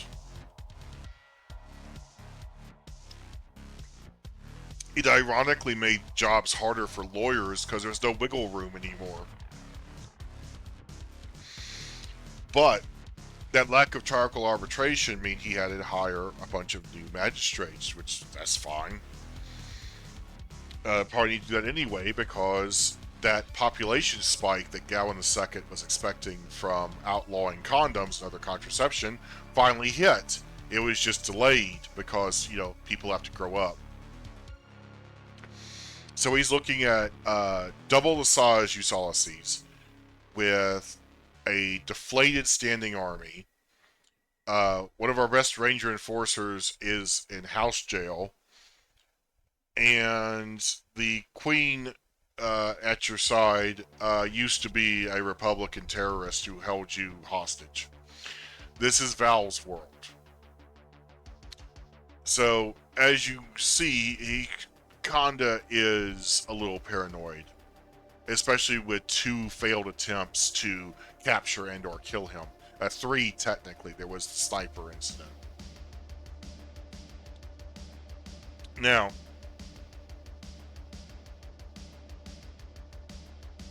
the press had a field day with this reset, and were spreading all sorts of disinformation that Val had to, for the first time, exercise the right to retort on. Force them to make a retraction, first page, next day. Pardon. The press reported that murder was being redefined. That's not true.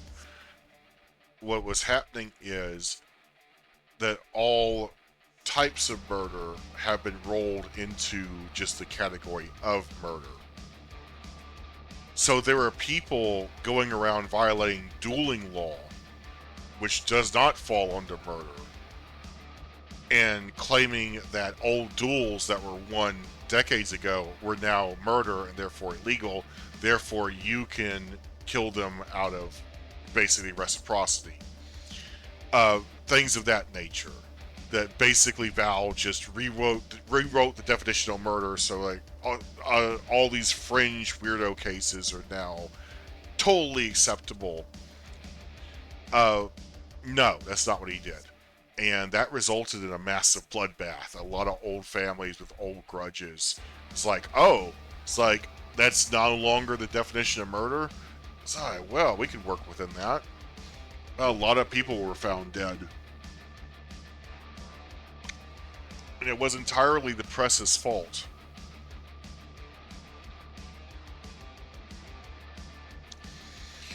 So,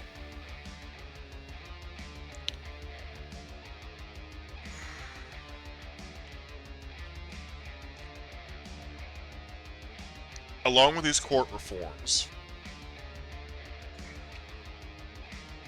of course, insurrection instantly gets you triarchal arbitration. It's just you, Val, and a dossier full of shit you've done.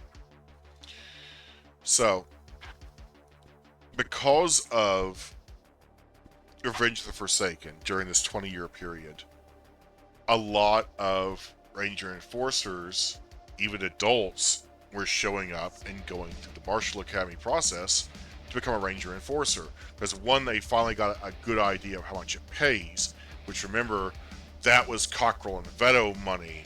They have informants, they have a web of influence. they were most feared. Of course, they're going to bring in the most money. They're the best at that. Most Ranger Enforcers, unfortunately, because of the population spike, the fact that the Trox basically chilled out and stopped outlawing themselves as much, you had a clot of trained informants, spy, assassins, saboteurs with a letter of marque who are just sitting on their ass, coming in every day, maybe even once a week, asking for DWs that just aren't there. So Val came up with a solution of that.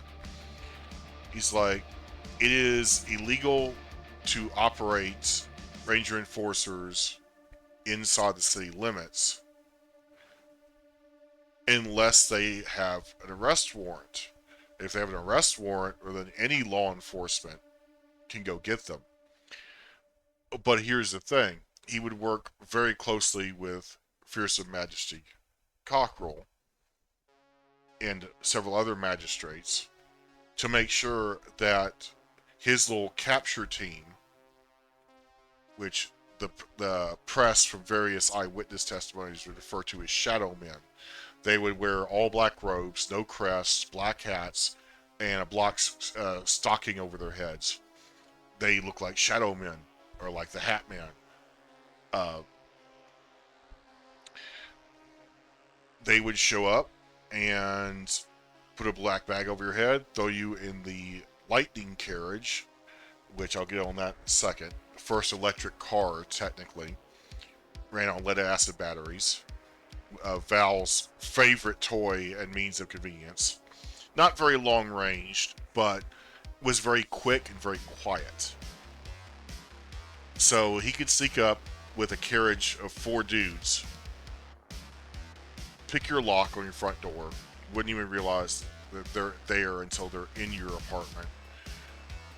Black bag over your head, cuffs behind your back, take you out, put you in the back of this wagon, and all of a sudden you're whisked away to a small interrogation room with King Val. Now, he then opens a little dossier, and in it are reports of every instance you've publicly uttered something that is anti-triarchy. Whether you're drunk or not is irrelevant. And by the time that they issued the arrest warrant for you in the middle of the night to where only Ranger Enforcers would be available to go get you, it's already got a fat stack of at least 20-something incidents. If you attend Cubic the Blasphemer's little orations down in Baylorment, that's counted against you. It isn't a crime in and of itself, but it leads to a preponderance of evidence of you being an insurrectionist. But remember, blasphemy is not a crime anymore, so Val can't get you on that.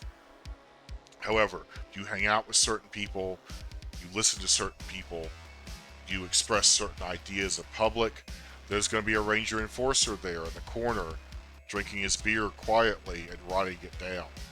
Name, occurrence, date, time, location. They become the witnesses against you.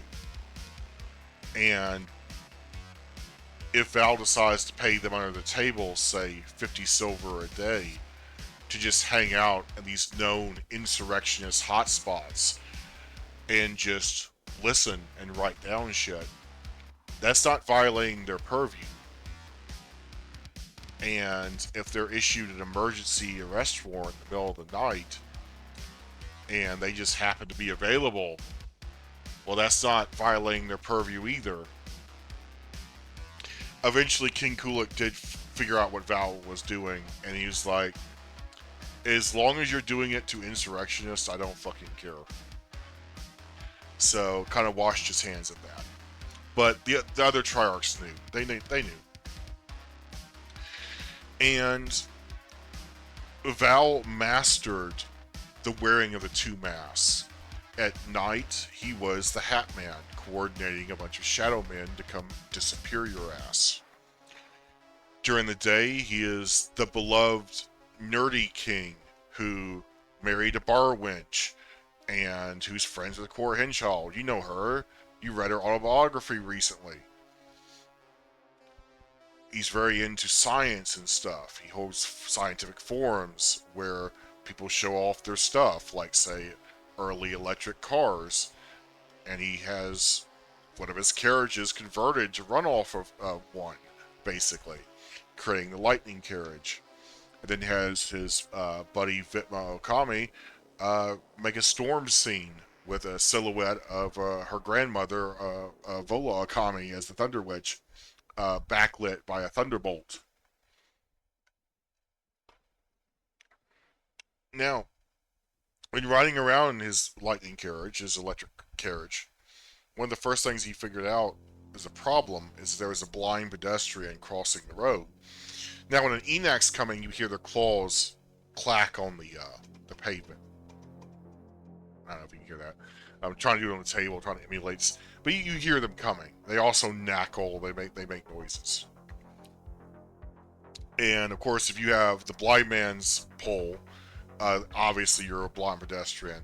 The rider is probably going to shout out to you. But with the electric carriage, it makes almost no noise, and the driver had to slam on the brakes to stop suddenly because a blind pedestrian was crossing the road and didn't hear him approaching. Val immediately got out of the carriage, came up to the blind man, gave him an arm, identified himself, and he asked, could you hear my carriage approaching? He's like, no, sire, I have no idea. He's like, well, it is an unusual carriage, it's electric. And he's like, I'm not familiar with that term.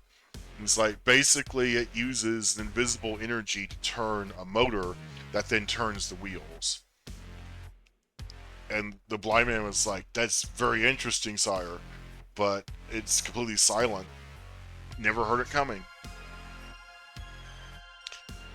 And so he's like, what if I put like a clacker on it so you could hear it coming?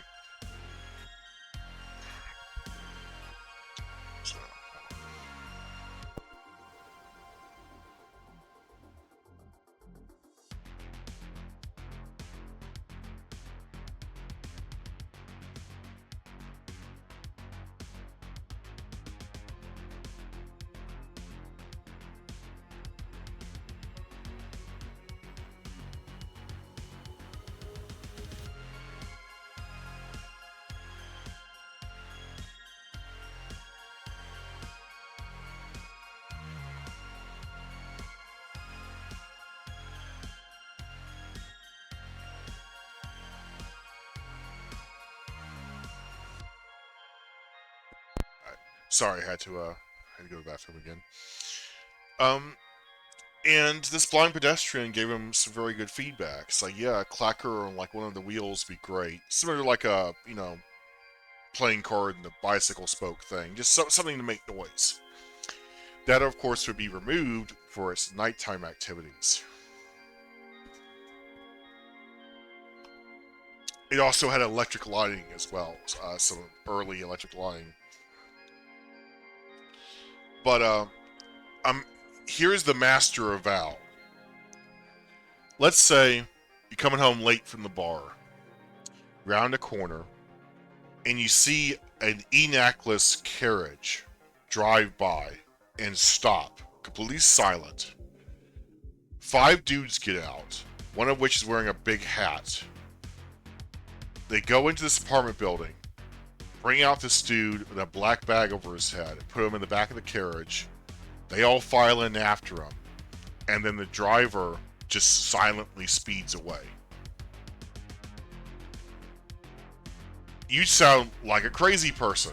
Like, there's no way that happened, dude. Like, did you eat like the wrong mushroom or something? Like, and the press, ironically, was very reluctant to publish stories about this weird Enacless carriage and these all-black clad men seemingly kidnapping people in the middle of the night.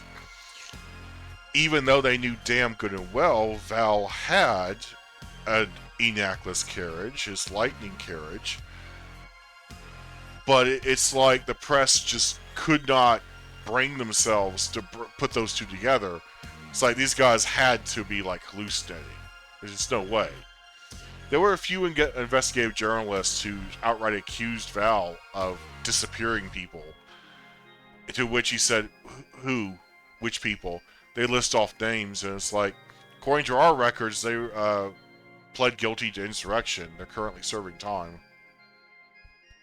And the journalist was like, "Well, I didn't find any record of that." It's like, well, Val's like, "Here's the court record right here." And it's one thing if they're just convicted of insurrection, when they just outright say, as part of a plea deal, to just go to jail and not say the island of Dead Zions, that, yeah, I'm guilty of insurrection. And you get 25 years versus life on the island. It's quite a better turn of circumstance for you. You can see why a lot of people were willing to take that. Now, again, Val became the master of wearing the two masks. During the daytime, he was the nerdy, beloved technology king. And at night, he was literally a fucking shadow man disappearing people.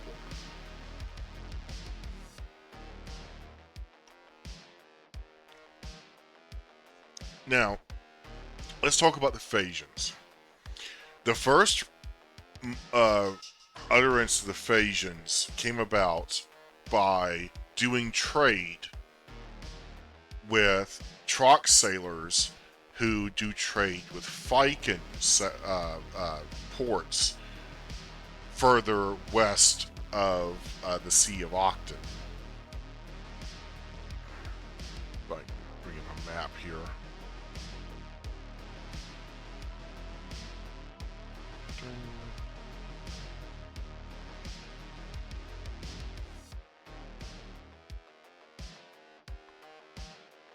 There you go, the old war map. So, like, be like over here would be FICA. Now, the Vikings are Panjian occultists, so they are hardcore pacifists.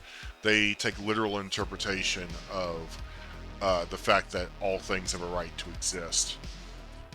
So, extension by that, you know, the death penalties they're not cool with that. Things of that nature. Killing in self-defense is not considered acceptable. But because of that, they fall victim to their northern neighbor, who is the walled city state of Phasia here. Now, no one at this time had set borders for Phasia. Basically, you knew you were in their territory when their cavalry would show up. And so that made it a really weird way of like mapping. It's like, okay, how close can we get before we like aggro their military and their military shows up? And there was no like set border because of that. Now, like I said way earlier, when you hear Phasian, think like opposite tech. You saw us use this grid pattern like New York. It's squares. And inside the walled city, they have roundabout circuits with 8 spokes intersecting them and connecting them. And each ring, there's 5 of them, have a class system associated with them. So C1 would be like the lords and lesser kings of Phasia. They actually have an emperor. Pardon me. So they have an emperor, they have kings, and then they have a house of lords. They're all in this center circle here, around the palace. Second class would be like the high-end mercantile and basically like high-end servants of them. Third would be like the mercantile class. In the middle class, you can see that it's a very large ring, and fourth would be like the military, and fifth is like the working class. But there's a sixth one they don't like to talk about. Those are the people who just are dirt ass poor. They live inside the fall perimeter of the wall. In other words, if the wall were to fall, it would fall directly on them. And that's the only reason they're allowed to live there, is because it's supposed to be a safety buffer zone if another nation defeats the wall. At key points, you see there are guardhouses, and these trebuchets slash catapults, I didn't have time to draw it, but they have counterweights going way down all the way the length of this tower, and that is the weight they use to hurl things. So even though the arm is really short at the top, because it goes way down in the tower, they can have a crap ton of weight and just hurl this stuff really, really far. And of course, they have these trebuchet slash weird catapults on a moving mount, so they have overlapping fields of fire.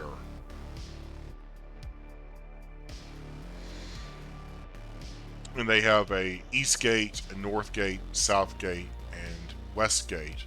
And you see here, zoom in, that is like analogous to a 6-foot man. And this is how big their gates are.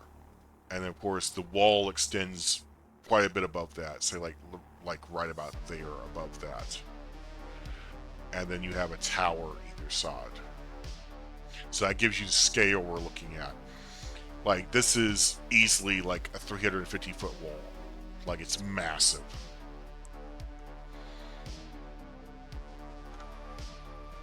Now, why are they walled in? Well, they didn't used to be. They didn't used to have a wall. What happened is, they started noticing, much like during Galen II's reign, that there was a plateau in population. They're like, this city life, it kind of like destroys the urge to reproduce for some reason. They just couldn't put a peg on it. Galen II, of course, went the incredibly ridiculous and based way of just saying, we're going to outlaw condoms.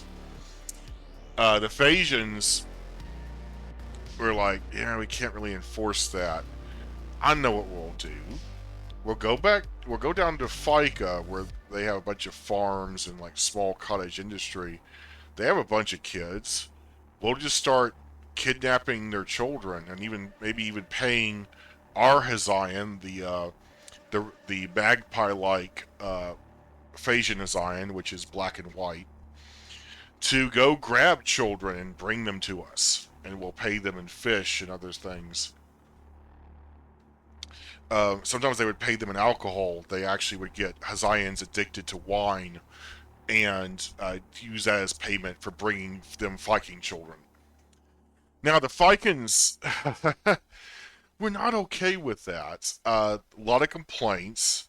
There were a lot of protest marches that they would march like north to south and around the palace. Those were quickly busted up with force and expelled.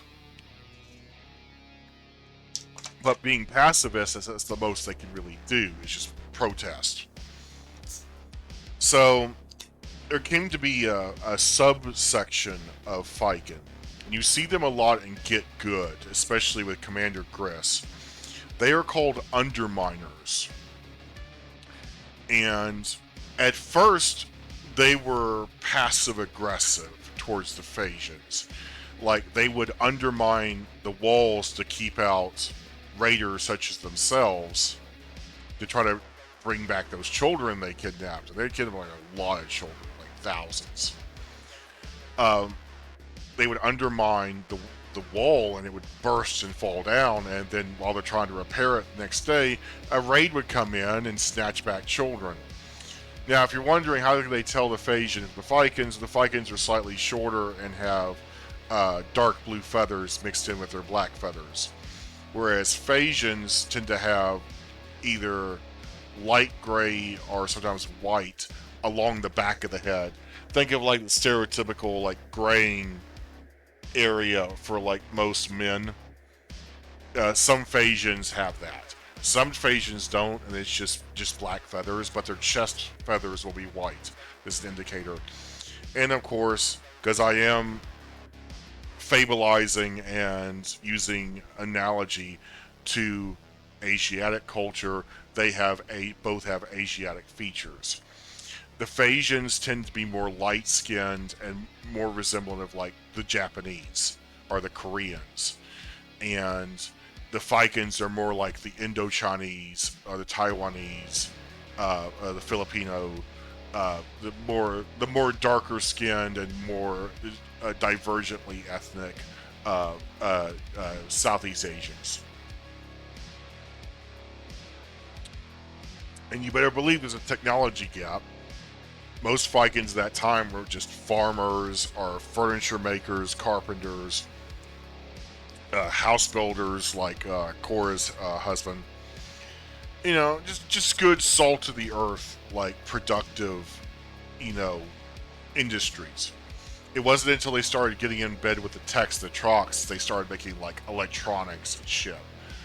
But that's a future story for a future time.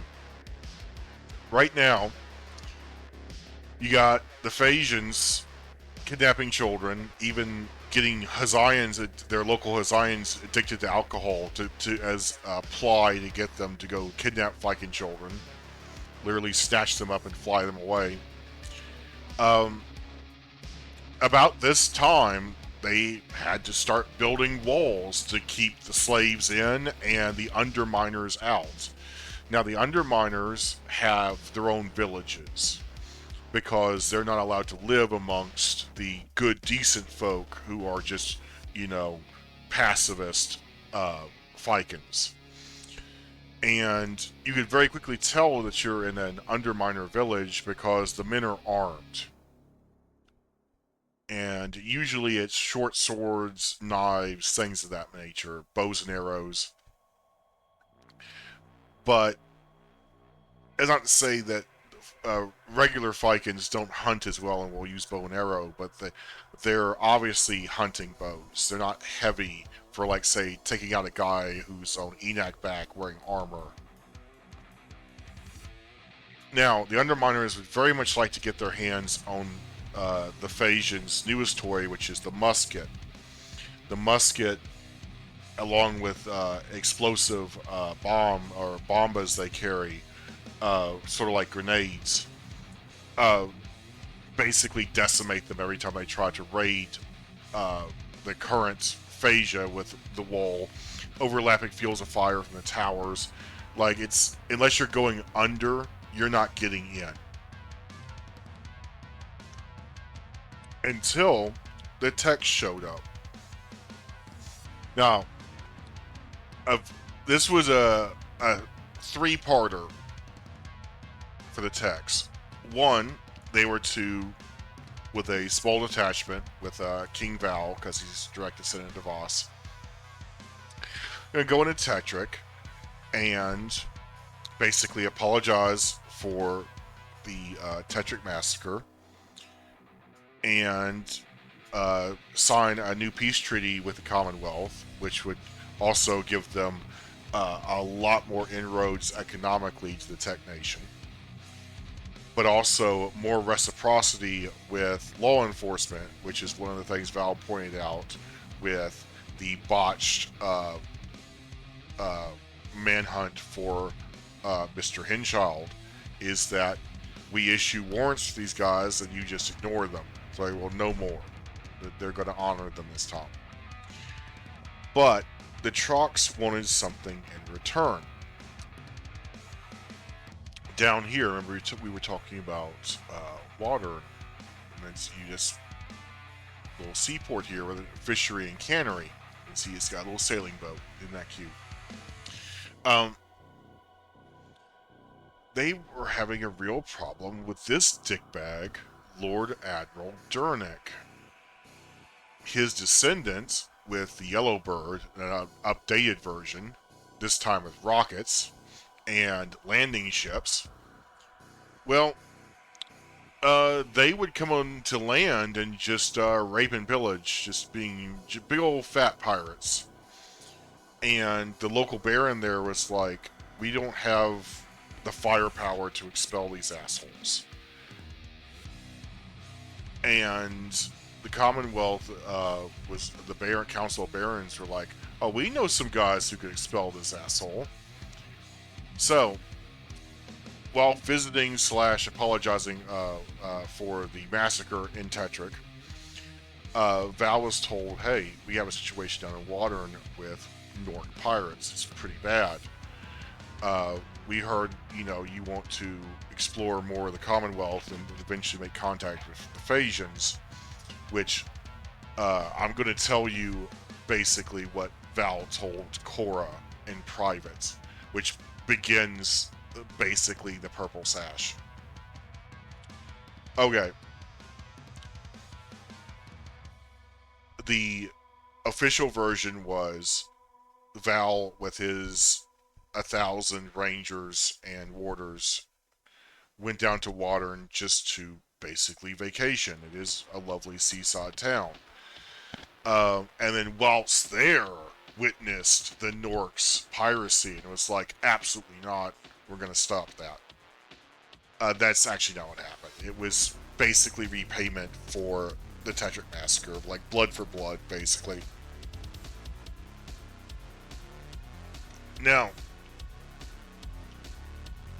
when Tex got there, the people of Watern, they're dark-skinned Trogs, because of course they're closer to the equator and they're very sun-baked. Val whipped out his second favorite toy, other than the electric carriage, which was his little field camera that was trifocal and had the ability to make early color photos by combining the three color lenses. Sort of an early bypass. And he took pictures of the people from Watern and brought them back after this expedition, and people couldn't believe that there are Trox out there who are dark skinned, but they exist. They're just mainly around in this area of Watern. Now, through dealing between Watern and over here at Fica on their coastline, the Trox heard about the Phasians, and they didn't hear good things. They heard that they're basically the inverse of Tex. They keep slaves. Sorry. They live in a big walled city that no one's allowed in.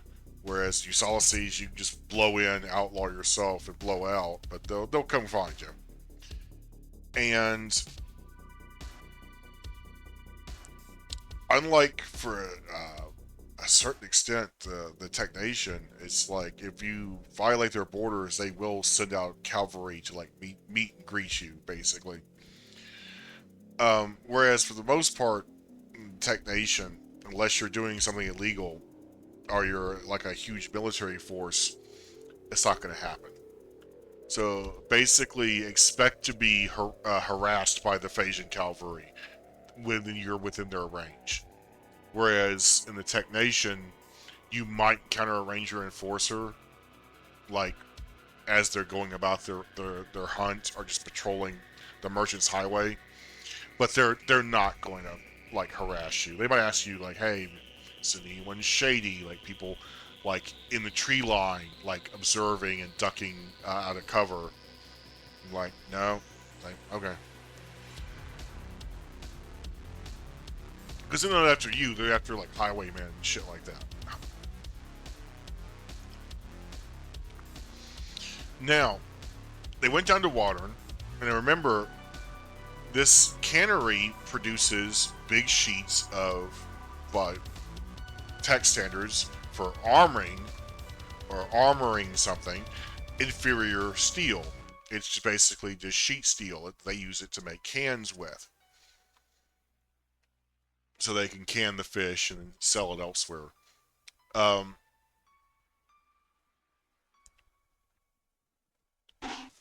But Val sees that the Yellowbirds, their main weapon, other than their rockets, are still using that flamethrower like way back in the day. And he's like, isn't that quaint? Of course, his Rangers brought modern firearms with uh, all in one case. Uh, think like the early like rolling block like rifles. That's what they were like. Single shot, big bore caliber, definitely knock you on your ass 300 yards out, no problem. Quick to reload. It's just their single shot. They don't have a lot of mechanism to them at this point. But compare that to old school muskets, this might as well be a Star Wars blaster. Just night and day comparison.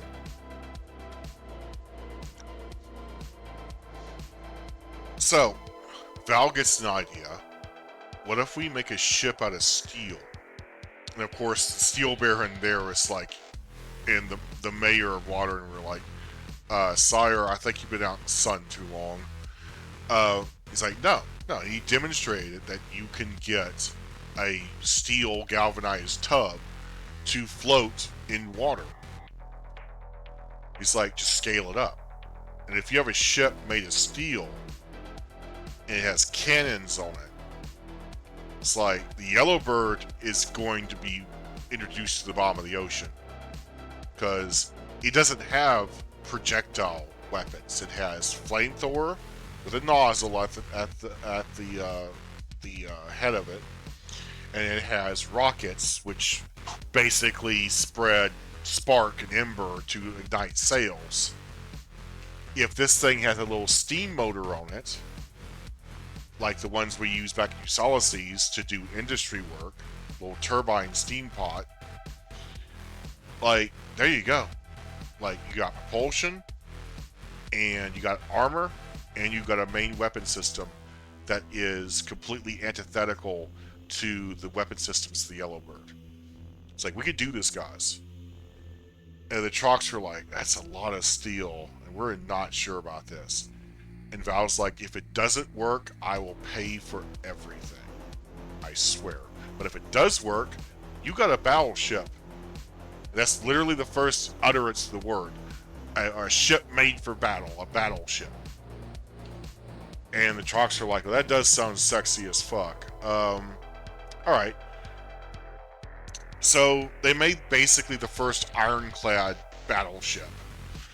And it was more akin to the, what is it?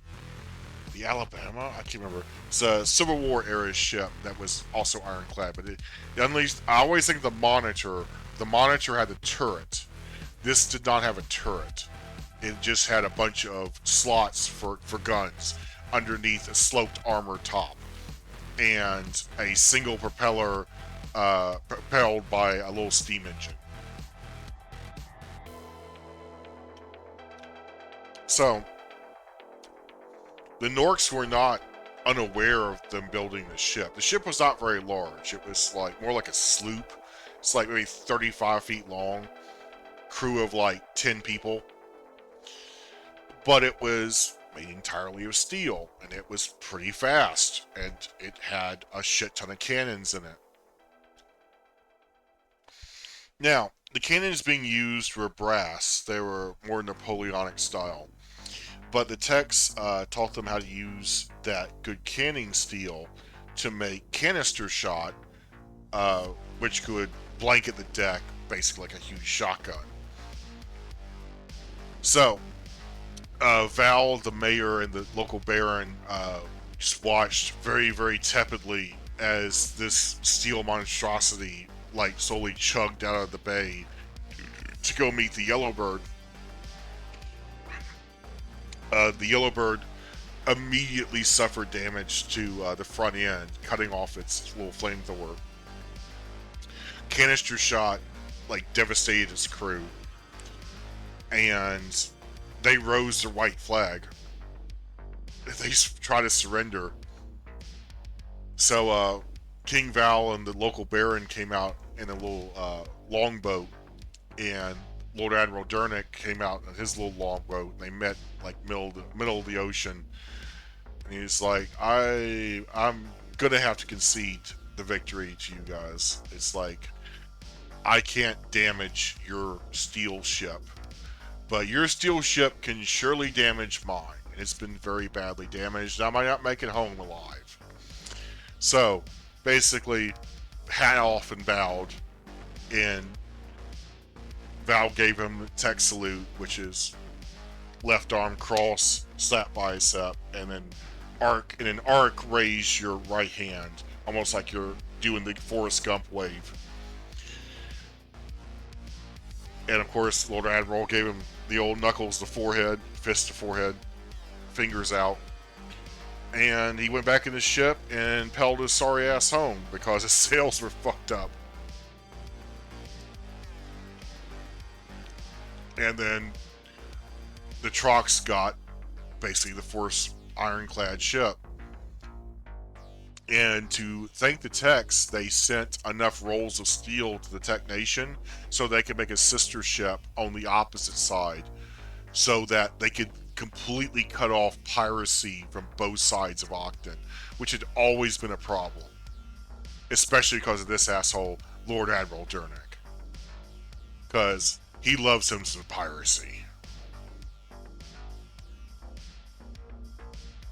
And the Trox always have something interesting to steal. Well, let's see.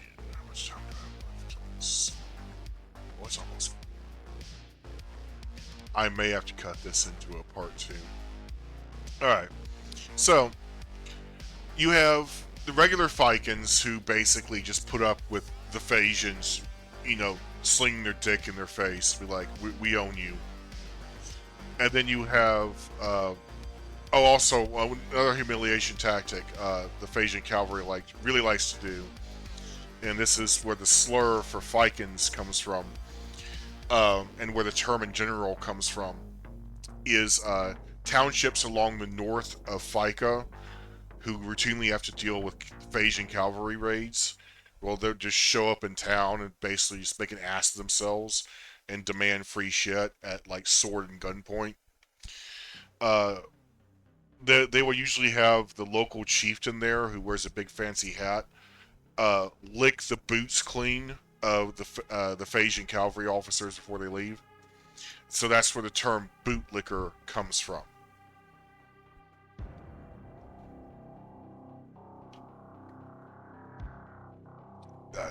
That's a sinister bass drop.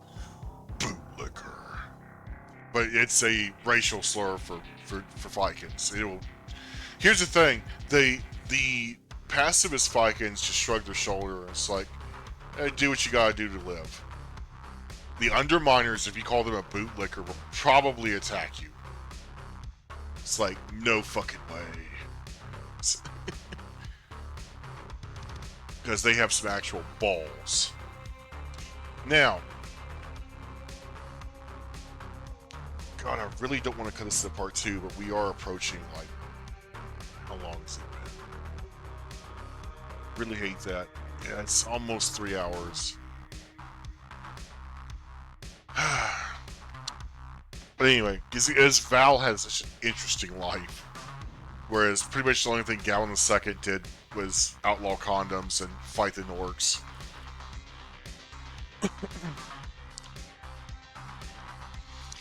No, he did more stuff than that, but I'd say that's all history really remembers him for. And that, siring this dude. But,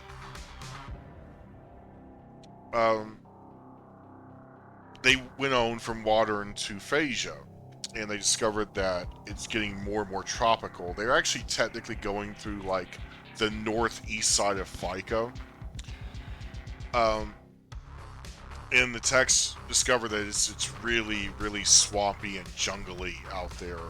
And they encountered a local wildlife they have not encountered before called an ansrat. An ansrat, imagine a cross between a manatee and a hippopotamus. It's they're kind of shaped like a manatee. They have 4 little flipper legs, but the legs have an elbow so they can kind of really awkwardly walk, like crocodile walk. And their favorite thing, Enstrat in ancient means extortionist. They like to lay across the dry uh, pathways for enacs and wagons, and they won't move unless you offer them food.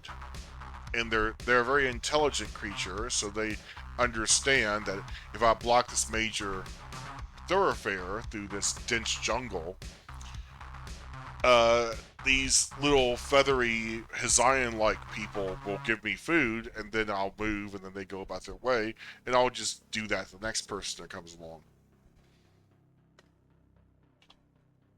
That is until they encounter the Tex, who unceremoniously shot the fat bastard, rolled his rotund corpse over, and then just kept on going. And Antrats, because of that, have learned that if techs are approaching, get the fuck back in the water. Like, scurry your ass back to the water. The techs will kill you. They don't put up with that shit. Now, along the way into the heart of Tetric, the techs picked up a few friends, namely Captain Ictor of the 28th Militia, also known as the Nighthawks. And you've probably heard that term before in 8th Fleet, and you definitely will hear it again in Get Good. They are now Troc Special Forces. They are like the SAS equivalent to, like, say, Delta Force. They routinely do joint operations with the Tech Army Rangers, not at this time, but much later on. And because of services rendered to King Val and later incursions to the Tech Nation that they helped fight off, they are the only Baylor militia, our military, that the Tech Army has standing orders to acknowledge and salute as though they are a member of the Tech military. So even though they are a militia group, they're armed civilians basically.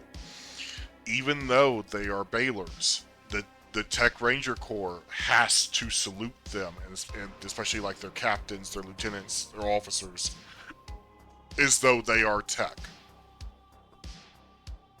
Because of the fact, well, first, they were doing maneuvers in Old Man's Field. He's an old farmer. And he's gotten too old to farm. All of his children moved away to Tetric. It's kind of sad. But this militia uses this field for target practice and maneuvers. And they also will, of course, harvest the wild hay that grows there and put it into bales as payment.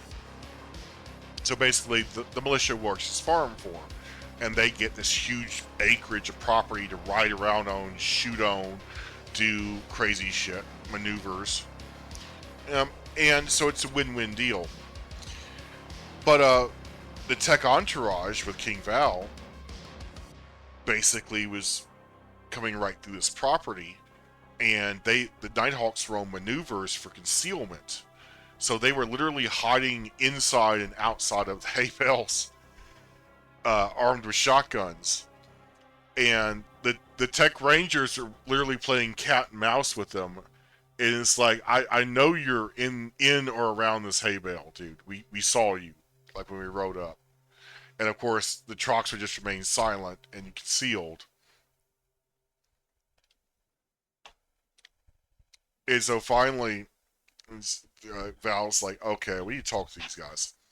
So Val dismounts, comes out, and it's like, militia, I want to speak to your captain. And from out from a hay bale comes Captain Ictor, foul-mouthed, smelling of booze, in all of his fucking wondrous glory. So Troc. So Troc, it's amazing. We ran out of fucking music. But he's holding what is the Swiss Army knife of the day in the chalk Commonwealth. It is an eep stick, which is basically like a boomerang, the one that's designed to fly straight, that also doubles as a stew spoon. So it's got sort of a spoon on one end and sort of a flat boomerang wing on the other. And you hurl this downrange, basically to crack something's skull, but it could also be used as a stirring spoon for a big pot of stew. It's multi-use like that, made of hardened wood. And the king is basically just wearing regular robes and a hat. He's no crown because he is visiting the Commonwealth. It would seem like to be in poor taste to wear the crown. And Captain Icker's like, you trying to sing up us on darkies? You know, he's almost unintelligibly drunk, and he's like keeps smacking the eep stick against Val's robes. Well, not smacking, but like poking him with it. And King Val is like, no, we're on our way to a ceremony in downtown Tetrick. I'm to apologize for the Tetrick massacre. And Hector's like, oh, are you now? It's like, well, we didn't hear about this. It's like, well, I would imagine you've been on maneuvers the last few days, correct? It's like, yeah. It's like, well, obviously wouldn't have heard then, would you? It's like, I don't believe you. So I think you're trying to invade the Commonwealth. And Val's like, that is with only 1,000 people? Like, this is the smallest entourage I could get away with. Victor's like, I don't know. It's like, Val's like, well, you could ride with us into town. If we try anything funny, you could stop us. Bear in mind, he like outnumbers the 28th militia like at least 10-1. Victor's like, all right, I'll follow you into town. Brings all the men with him, so they ride into Tetrick together because they just literally weren't informed the king's coming this way. It's like they are doing their duty, but they're also kind of being jackasses at the same time. But they would follow the Tech Army Rangers to Wadern, help them there, and then later Mount Monument they built a tech fort on the side of. Let me see, zoom it in there. So you got a little tech fort there, and they have an observation balloon. Um, the truck militia stayed with the techs that entire expedition to Phasia because they wanted to figure out what the hell the Phasians are up to too. They had many people disappear, especially merchants, when traveling to Phasia. And again, that circles back to uh, Korra. And like I said before, I'm going to tell you the king's version of what happened and why we're going into the Commonwealth. So basically, Val showed up, and this is literally other than her first reminiscing about remembering seeing looking down from the back balcony and seeing Korra with the binoculars. The purple sash cuts to her daughter, her very young daughter, opening the door after the Val rang doorbell, and she was looked very much like Korra did way back in the day. Now, much younger because she's only 25 or 20 at this point. So she would be equivalent of like say 4 or 5, about how old Vaughn was when he was killed by apes. And she looks up at the king, and of course he's not wearing a crown, but he's got the crest on his chest, and a thin-brimmed hat is how they described Val's favorite hat. So basically, a modern fedora with that doesn't have like a ridiculously wide brim. Um, purple band, of course, because Triarch. And Core Henshaw II looks up the King Val, and she's like, "You're not the postman," because she was expecting a mail order package that day. And Val's like, "No, I'm not." And so she just slams the door in his face. And then he hears Cora, the Hinchell the First, asking, who was it? And then Cockrell, you could be heard immediately running down the fucking staircase, opening the door, and it's like, Sire, I am so sorry. And Val's like, that is the funniest thing that happened to me all week, Cockrell. Don't worry about it. It just comes in. And sort of sit down. Cora explains who the man she just, uh, slammed the doors in the face of is, and she's like, oh. Yeah, that's your king, dude, or one of three of them.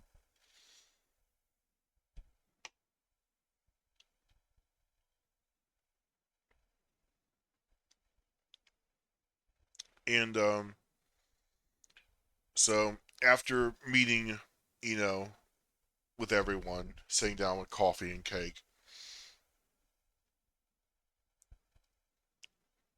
Cora's like, okay, you haven't come to visit me in 15 years. We're going to war, aren't we? And Val's like, no, we're not. Cora's like, bullshit. What's going on? It's like, have you heard of the Phasians? She's like, I've heard several bad things about them through word of mouth. Don't know if they're true or not, though. And Val leans in and it's like, we have intelligence to believe they keep slaves and that they actively will capture foreigners and enslave them. Cora immediately jumps forward and it's like, is that what happened to John? Referring to Housebuilder, father of her child, because he went looking for work in Phasia and never came back. And Val's like, I don't know, but there's a strong possibility of a correlation there. Now, I've got to go into Tetrick and kiss some Trock ass, apologize for the Tetrick massacre. And Cora just rolls her eyes like, really? Really? And Val's like, yes, but that's the cover. What they really want me to do is, in exchange for getting rid of their Nork piracy problem and their little industry shore town of Watern, basically all debt will be paid. They will never lord that over us again. Blood for blood. Chorus like, okay, okay. So we've got to fight a bunch of Nork pirates. It's not exactly my purview. Val's like, I've never fought at sea either, but guess we're gonna all learn new things because you're coming with me in my entourage. I want my best people surrounding me. The Trox are only allowing me 1,000 head, including myself. And Cora's like, that's ridiculous. They have militias bigger than that. And Val is like, absolutely, but that's all they're allowing us. They're not going to let us do a 1,000,000-man march across the Commonwealth. They're not going to do that. And quite honestly, we're just going out there to put out feelers with the Phasians, see how they are, and what they're about. And maybe, just maybe, through tagging along, you might find out what happened to John. Cora's like, okay, okay, but I want my sentence rescinded, my title and letter of marque unfrozen after this. Consider it rehabilitation through service. And Val's like, that's exactly what I'm proposing. Cora's like, you know I'm always in. You know I'm in.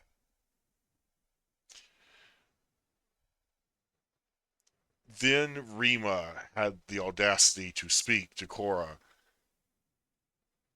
and Cora was basically like, with all due respect, Your Highness, only Val is welcome in my house. Only out of decorum did I allow you in. And she immediately put a big awkward smile on her face and just sat back in the chair and drank her coffee. It's like, oh shit. Now, again, I really don't want to put this in a part two, but I don't want a 6 hour long video because this is intensive. But it's probably the most interesting part, except for like maybe the air trade era where they have Zeppelin like cargo ships and there's actual air pirates. Damn it. So they go for water. They go encounter the jungles, and they come to a big mountain range. They refer to as Mount Monument, although I didn't have time to draw. It's carved intricately with past emperors' likenesses. Think like Mount Rushmore.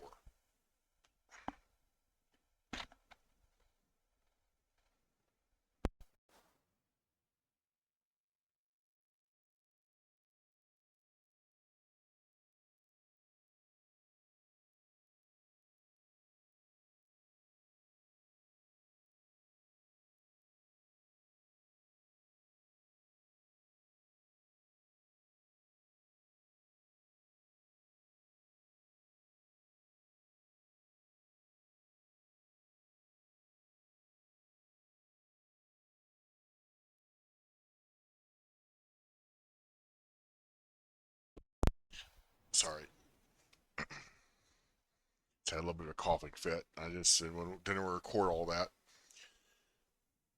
It's the time of year, season change. All right, so Mount Monument is full of two things: large carvings of past emperors and majority of the nesting grounds for the Phasian Hezaians. They live up in those mountains like eagles. Even though they're technically corvids, they're more like their color pattern is like a magpie. Think like a giant magpie. And of course, if you live where you have magpies, you know how fucking annoying they are. So they would swoop down low and like get a good look at the text. And the truck mercenaries who were with him were just like, the last time a Hazayan got that close to me, I threatened it with a shotgun. And Val's like, chill out. They're just looking. So, the extensive carving of the monuments suggested two things to the text. One, they have iron, possibly steel tools, and they have some sort of blasting powder, some sort of explosive, because that's a lot of rock to move. So we're dealing with something close to comparable to our technology. So then they approached the east gate here. Now all of the gates are identical, but they have these huge knockers on them slash pull rings, huge brass hinges, and that'd be like I said, the equivalent of a 6 foot person right there, and that's how massive these fucking doors are. So they knock on it, and they open it a little bit, and they're like, yeah, who are you? It's like, we're an entourage of the Tech Nation, the civilization next to the Trox on the opposite end of where you guys are, basically. We have a Triarch, one of our three kings here, who wants to meet with your Emperor, if that's okay. And the guy at the gate was like, okay. Now, previously, leading up to this, their Hazians had sort of dive bomb slash harassed the entourage.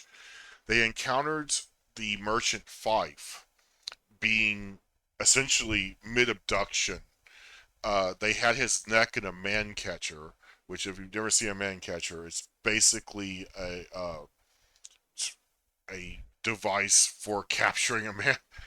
As I can't describe it. It's like a fork almost, but it has like uh sort of like an open mouth to where you basically put it around their neck or their arm and you can manhandle them with a stick basically. You know what?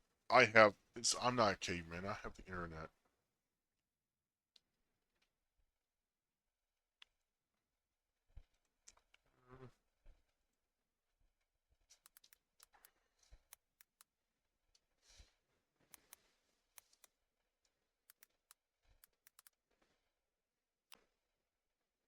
There we go. That's the guy. That's what they were using. And you got several versions here, but basically it is to entrap and ensnare a person. So it's easier to strike at them or easier to capture them. Should please start using man catchers? No, no, I think they're more than well enough equipped as it is. All right, they had Fife around the neck with a man catcher, and they were literally tearing at his wife's dress. And there's another dude trying to capture their children when the tech entourage crested the hill, and King Val himself like took personal offense to this sight, along with the Duke, who was wearing Gawain II slash Voss's armor, because he was the armor bearer, and he's supposed to just carry the arming trunk around, but to fuck with Val because Val can't fit in the armor, he's too big for him. The Duke just decided to wear the armor instead with his mother's halberd, just to fuck with him.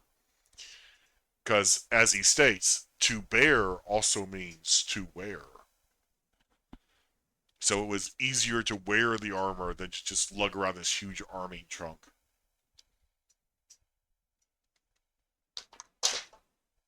But upon sight of Fife and his wife and his children being abducted by the Phasians,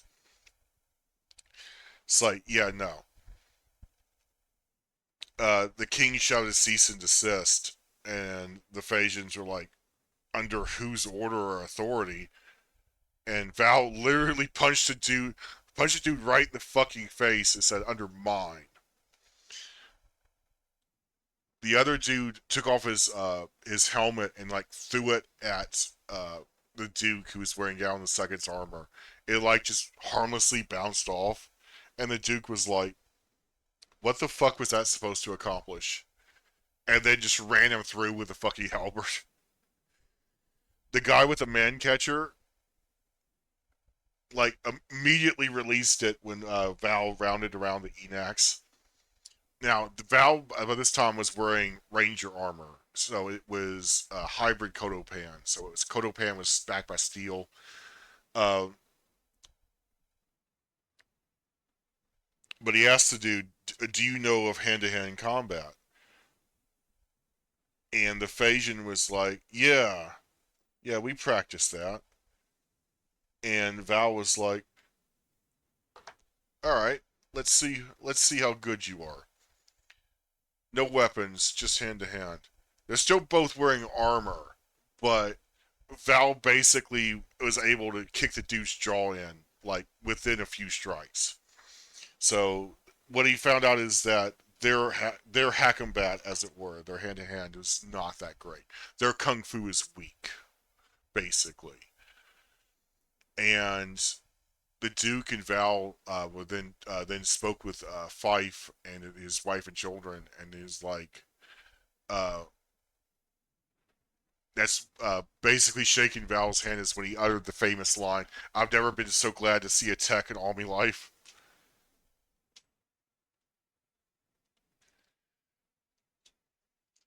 And he's like, "What are you guys even doing out here?" Val's like, "What are you doing out here?" So I'm trying to sell musical equipment. I sell instruments. Do you need any? And Val's like, "No. Like that's like the last thing we need. You got any guns?" And he's like, I got an old pistol somewhere." He's like, all right, get this man a gun. And Captain Ictor literally tossed him like a more modern shotgun that used I also need to point that out. Uh, the Nighthawks used modern shotguns, so think double barrel 12 gauge, sawed off. Like they were packing some serious heat back then. Cartridges and bandoliers of shells.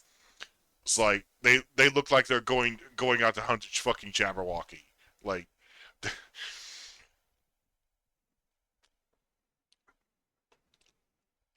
Ictor said, you can return it to the 28th Militia when you get home, or you can keep it and we'll just bill you for it.